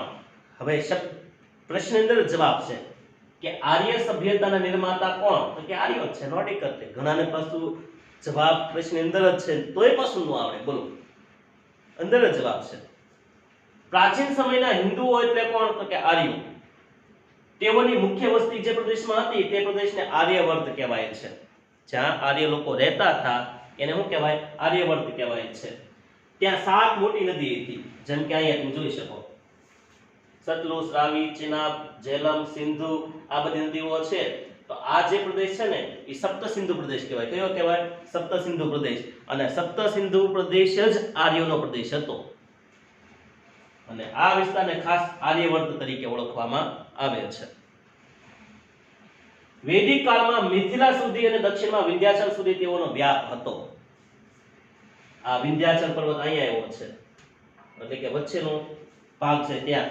તો અહીંયા સુધી, અહીંથી અહીંયા સુધી આર્ય લોકોનો વ્યાપ હતો. આર્ય સમકાલીન પ્રજા કરતા સૌથી વધુ વિકસિત પ્રજા છે. પહેલા તો વાત થઈ કે બધી પ્રજા કરતા સૌથી વિકસિત પ્રજા કઈ હતી? કે આર્ય લોકો હતા. હવે આપણે યાદ રાખવાનું છે આર્ય વિશે કે તેઓ વૃક્ષો, નદીઓ, પહાડો, સૂર્ય, વાયુ, વરસાદ વગેરેની પૂજા આરાધના કરતા હતા. આપણે પર્વતની પણ પૂજા કરીએ છીએ. પર્વત, એમાં એક પર્વત એટલે ગોવર્ધન પર્વત. કૃષ્ણ ભગવાને પોતાની ટસલી આંગળી ઉપર પર્વત ઉપાડ્યો હતો. તો આવા ઘણા બધા પર્વતો છે જેનું માધ્યમ છે. જૈન ધર્મની અંદર શેત્રુંજય પર્વતનું મહત્વ છે. આપણે પાવાગઢ, જુનાગઢ કે આવા જે કાંઈ પર્વત છે એનું આપણે ભરપૂર મહત્વ છે, માધ્યમ છે. તેમણે આ દરેકની સ્તુતિઓ એટલે કે ઋચાઓ મંત્રો લખ્યા છે. જો જમવા બેસીએ એનો મંત્ર હોય, નાવા જઈએ એનોય મંત્ર, ગંગે છે, યમુને છે, ગોદાવરી, સરસ્વતી આ જે કાંઈ શ્લોક આવતો હોય એનો છે. સવારમાં જાગીએ તો એનો શ્લોક, કરાગ્રે વસ્તે લક્ષ્મી, કર મૂલ્ય સરસ્વતી, કર મધ્ય તો ગોવિંદા, પ્રભાતે કર દર્શનમ. કેટલા શ્લોકો લખ્યા છે. તો આજે સૂર્ય માટેના શ્લોકો, નદીઓ માટેના શ્લોકો, દરેક ધર્મ કે ક્રિયા માટે શ્લોકો, આ જે શ્લોકો ઋચાઓ લખી છે એ કોણ? આર્ય લોકો. સમયાંતરે તેમાંથી ધાર્મિક વિધિઓ શરૂ થઈ. પછી તો લગ્નની વિધિ, મરણની વિધિ, ઘણી બધી વિધિ આવે છે, ખૂટતી જ નથી. આ બધી વિધિ કે પરંપરાની શરૂઆત થઈ. યજ્ઞ, યાગાદિ, યજ્ઞ અને યજ્ઞ સિવાયની એમ. આજે પણ ધાર્મિક વિધિઓમાં આર્ય સંસ્કૃતિનો પ્રભાવ વર્તાય છે. આર્યોના ભરત રાજા કે ભરત કુળ ઉપરથી ભરતખંડ કે ભરત ભૂમિનું નામ પડ્યું છે. યાદ રાખજો કે આર્ય પ્રજા છે એમાં એક રાજા થઈ ગયા. એ રાજાનું નામ છે ભરત રાજા. ભરત રાજાના નામ ઉપરથી ભારતનું નામ પડ્યું છે ભરતખંડ કે ભરત ભૂમિ અથવા ભારત વર્ષ અથવા ભારત. 4 નામ છે. બોલો, ભરતખંડ, ભરત ભૂમિ, ભારત વર્ષ અને ભારત. પણ નામ કોની ઉપરથી પડ્યું છે? તો કે આર્યોની અંદર ભરત રાજા હતા એની ઉપરથી.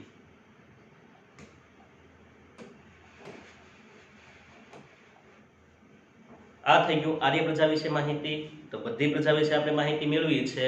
અને આ બધો આપણો વારસો છે, સાંસ્કૃતિક વારસો, પ્રાકૃતિક વારસો, આપણે બધું ભણ્યા છીએ. પણ હવે જે ટોપિક ભણવાનો છે એ તમારે ખાસ યાદ રાખવાનો છે કે તમને ને મને બધાને લાગુ પડે છે, ભારતના લોકોને, તમામને, આમ તો વિશ્વના લોકોને, કે આપણો જે કંઈ સાંસ્કૃતિક પ્રાકૃતિક વારસાને જતન કે રક્ષણ કરવું પડશે. એ રક્ષણ કોણ કરશે એના વિશેની માહિતી આપણે આ પ્રશ્નમાં ભણવાની છે. કે સાંસ્કૃતિક વારસાનું જતન કે રક્ષણ, તો કે ભારતનો ભવ્ય વારસો પ્રાકૃતિક અને સાંસ્કૃતિક એમ બંને બાબતને આવરી લે છે. પ્રાકૃતિક વારસામાં યાત્રાધામો, પહાડો, સાગરો, નદીઓ, સરોવરો, રણ વિસ્તાર આ બધાનો સમાવેશ થઈ જાય છે. જંગલો આ બધો પ્રાકૃતિક વારસો છે, કારણ કે બધી જગ્યા પર ફરવા જઈએ છે. અને માણસ જ્યાં જ્યાં ફરવા ગયો એક વસ્તુ હંમેશા આને લઈ ગયો, પ્રદૂષણ. પોતાની નિર્દયતા, પોતાની ગંદકી એ હંમેશા સાથે લઈ ગયો છે. જોજો ધાર્મિક સ્થળો છે, ફરવાલાયક સ્થળો છે, આ તો ઘણા સિક્યુરિટી વધારે હોય ત્યાં સારું છે. બાકી જેને લોકો ઉપર પ્રજા પર છોડી દીધું છે એક કે ધાર્મિક સ્થળ કે ફરવાલાયક સ્થળ સારા નથી. કેટલા ગંદા લોકો ભર્યા છે. આપણા બંધારણમાં કલમ 51 માં આ પાછું મોસ્ટ આઈએમપી બનશે. ઘૂંટીને કહું છું કે આપણા વારસાનું જતન અને રક્ષણ માહિતી ક્યાં આપી છે? કલમ નંબર 51 ની અંદર ભારતના નાગરિકોની મૂળભૂત ફરજો દર્શાવી છે. એમાં 6 જ અને ટ એ કલમ છે એ આપણે લાગુ પડશે. આપણા સમન્વિત સંસ્કૃતિના સમૃદ્ધ વારસાના મૂલ્ય સમજી તેને જાળવી રાખવાની નાગરિકોને ફરજ અદા કરાવી છે. મૂળભૂત ફરજની અંદર વાંચજો. આપણે પાઠ્યપુસ્તકનું બીજું ત્રીજું પાનું હોય ને ત્યાં લખ્યું છે ઉપર ભારતની મૂળભૂત ફરજો 11 ફરજો છે. એ 11 ફરજમાં આ 51 ક ની અંદર આપેલી છે, બંધારણની અંદર ઈ પુસ્તકમાં લીધી છે અને આપણે આ પાઠની અંદર પણ આવી છે. શેના વિશેની માહિતી છે તે કીધું છે ભાઈ કે જંગલ, તળાવ, નદીઓ, વન્ય પશુ પક્ષી સહિત કુદરતી પર્યાવરણનું જતન કરવાનું, એનું રક્ષણ કરવાનું અને શક્ય હોય તો એમાં સુધારણા કરવાની અને તમામ સર્વ જીવો પ્રત્યે અનુકંપા રાખવી. અનુકંપા એટલે દયા. તમે જોઈ શકો આ નદી કિનારો છે પણ કેટલો કચરો છે. એક વાનરનું બચ્ચું છે ને બાંધી દીધું છે હાથથી, બહુ મારવામાં આવ્યું છે, લોહી લુહાણ છે આ વાનરનું બચ્ચું. હમણાં જ મેં એક શેર બોલ્યો હતો આના પહેલા લેક્ચરમાં. નાઝીર દેખૈયા ભાવનગરના કવિ, સાંભળી દીધો હશે ફરી વખત કે જે દિલમાં દયાને સ્થાન નથી ત્યાં વાત ન કર દિલ ખોલીને, એ પાણી વિનાના સાગરની નાઝીરને કશી જરૂર નથી. જે દિલમાં દયાને સ્થાન નથી. સરસ મજાની પંક્તિ આને લાગુ પડે છે ભાઈ કે જે દિલમાં દયાને સ્થાન નથી ત્યાં વાત ન કર દિલ ખોલીને. મારે દિલ ખોલીને વાત કરવી છે પણ તમારામાં દયા હોય તો. એટલે બે હાથ જોડી નમ્ર વિનંતી છે કે આવા નિર્જીવ કહેવાય ને કે આપણે આધારિત છે, અવલંબિત આવા જીવો છે એ પછી આંગણાના હોય કે જંગલના હોય એમનું રક્ષણ કરો, એમને મદદ કરો. એમને પણ એને પોતાનો પરિવાર છે, એમને પણ પોતાનું એક અલગ તંત્ર છે, સજીવ તંત્ર છે, એને એમાં જીવવા દો, ડિસ્ટર્બ ન કરો. બરાબર છે? આવી એક નમ્ર અરજી છે અથવા નમ્ર વિનંતી છે.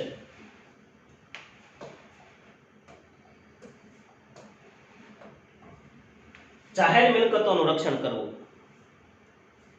ઘણા જગ્યાએ તમે એવા જોયા છે પાન માવાના ગુટકાના મસાલાના શોખીન હોય છે અને એટલો બધો મસાલો ખોયા કરીને 2-3 માવા મસાલા ખાઈ જાય છે. પછી જાવને દિવાલ ઉપર થૂકી નાખે છે ને આમ રંગબેરંગી દિવાલ કરી નાખે. બોલો, ખાસ કરીને ગેરુ જેવી લાલ કલર આવે ને, ગેરુ કલર એવી. શાહરુખ ખાનનું ગીત ત્યાં લાગુ પડે કે રંગ દે તું મોહે ગેરુઆ, જાણે એમ ગેરુ કલર લગાડ્યો એવું. એમાં ફરવા જાય તો ગમે ત્યાં થૂંકે છે, કચરો ફેંકે છે. તો આપણે એ સમય ધ્યાન રાખવાનું છે ભાઈ કે આવું સ્થળ આપણી તેવડ નથી તાજમહેલ બનાવી શકીએ, આપણી તેવડ નથી કે પાવાગઢ ઉપર સારું સ્થાપત્ય બનાવી શકીએ, આપણી તેવડ નથી કે આવા સોમનાથ જેવું મંદિર બની શકે. આપણે એનું રક્ષણ કરવાનું છે, બરાબર, જતન કરવાનું છે, હિંસાનો ત્યાગ કરવાનો છે, હિંસા ફેલાવવાની નથી. આ તો હાલતા જાય કૂતરાને પાટા મારતા જાય. પેલું કૂતરું ઇન્સલ્ટ કરે ને કે તો આ ભાઈ કંઈક પગી ગયો હોય આખો, એવું નથી કરવાનું ભાઈ. એને એના સ્થળે બેસવા દો. ભારતના પ્રત્યેક નાગરિકની પવિત્ર અને પ્રાથમિક ફરજ છે, પહેલી ફરજ એમ કે આપણા જે પ્રાચીન સ્મારકો છે, ઐતિહાસિક મૂલ્યો છે, એ મહત્વ ધરાવતા કોઈ પણ સ્થળ છે નુકસાન ન પહોંચાડવું. અને નુકસાન પહોંચાડતો હોય ને દાખલો ભારત દેશની અંદર આવ્યો તો ભાઈ નુકસાન ન પહોંચાડતો, ના પાડી દેવા નુકસાન પહોંચાડવાની. વિદેશી લોકો ફરવા આવે ને તો કહી દેવું નહીં, ધ્યાન રાખ, અહીંયા ફરવા આવવું હોય તો જોઈ લેવું હોય, નુકસાન ન પહોંચાડતો. તો જે લોકો નુકસાન પહોંચાડતા હોય એને પણ આપણે આવા બે શબ્દ કહેવાના છે. આપણા ગામની અંદર પણ ઘણા બધા સ્મારક હશે, એનું આપણે રક્ષણ કરવાનું છે. પ્રકૃતિએ રમ્ય ભૂમિ દ્રશ્યો ભારતીય ભૂમિ પર સર્જ્યા છે, તેની શુદ્ધતા અને પવિત્રતા આપણે સમજવાની છે.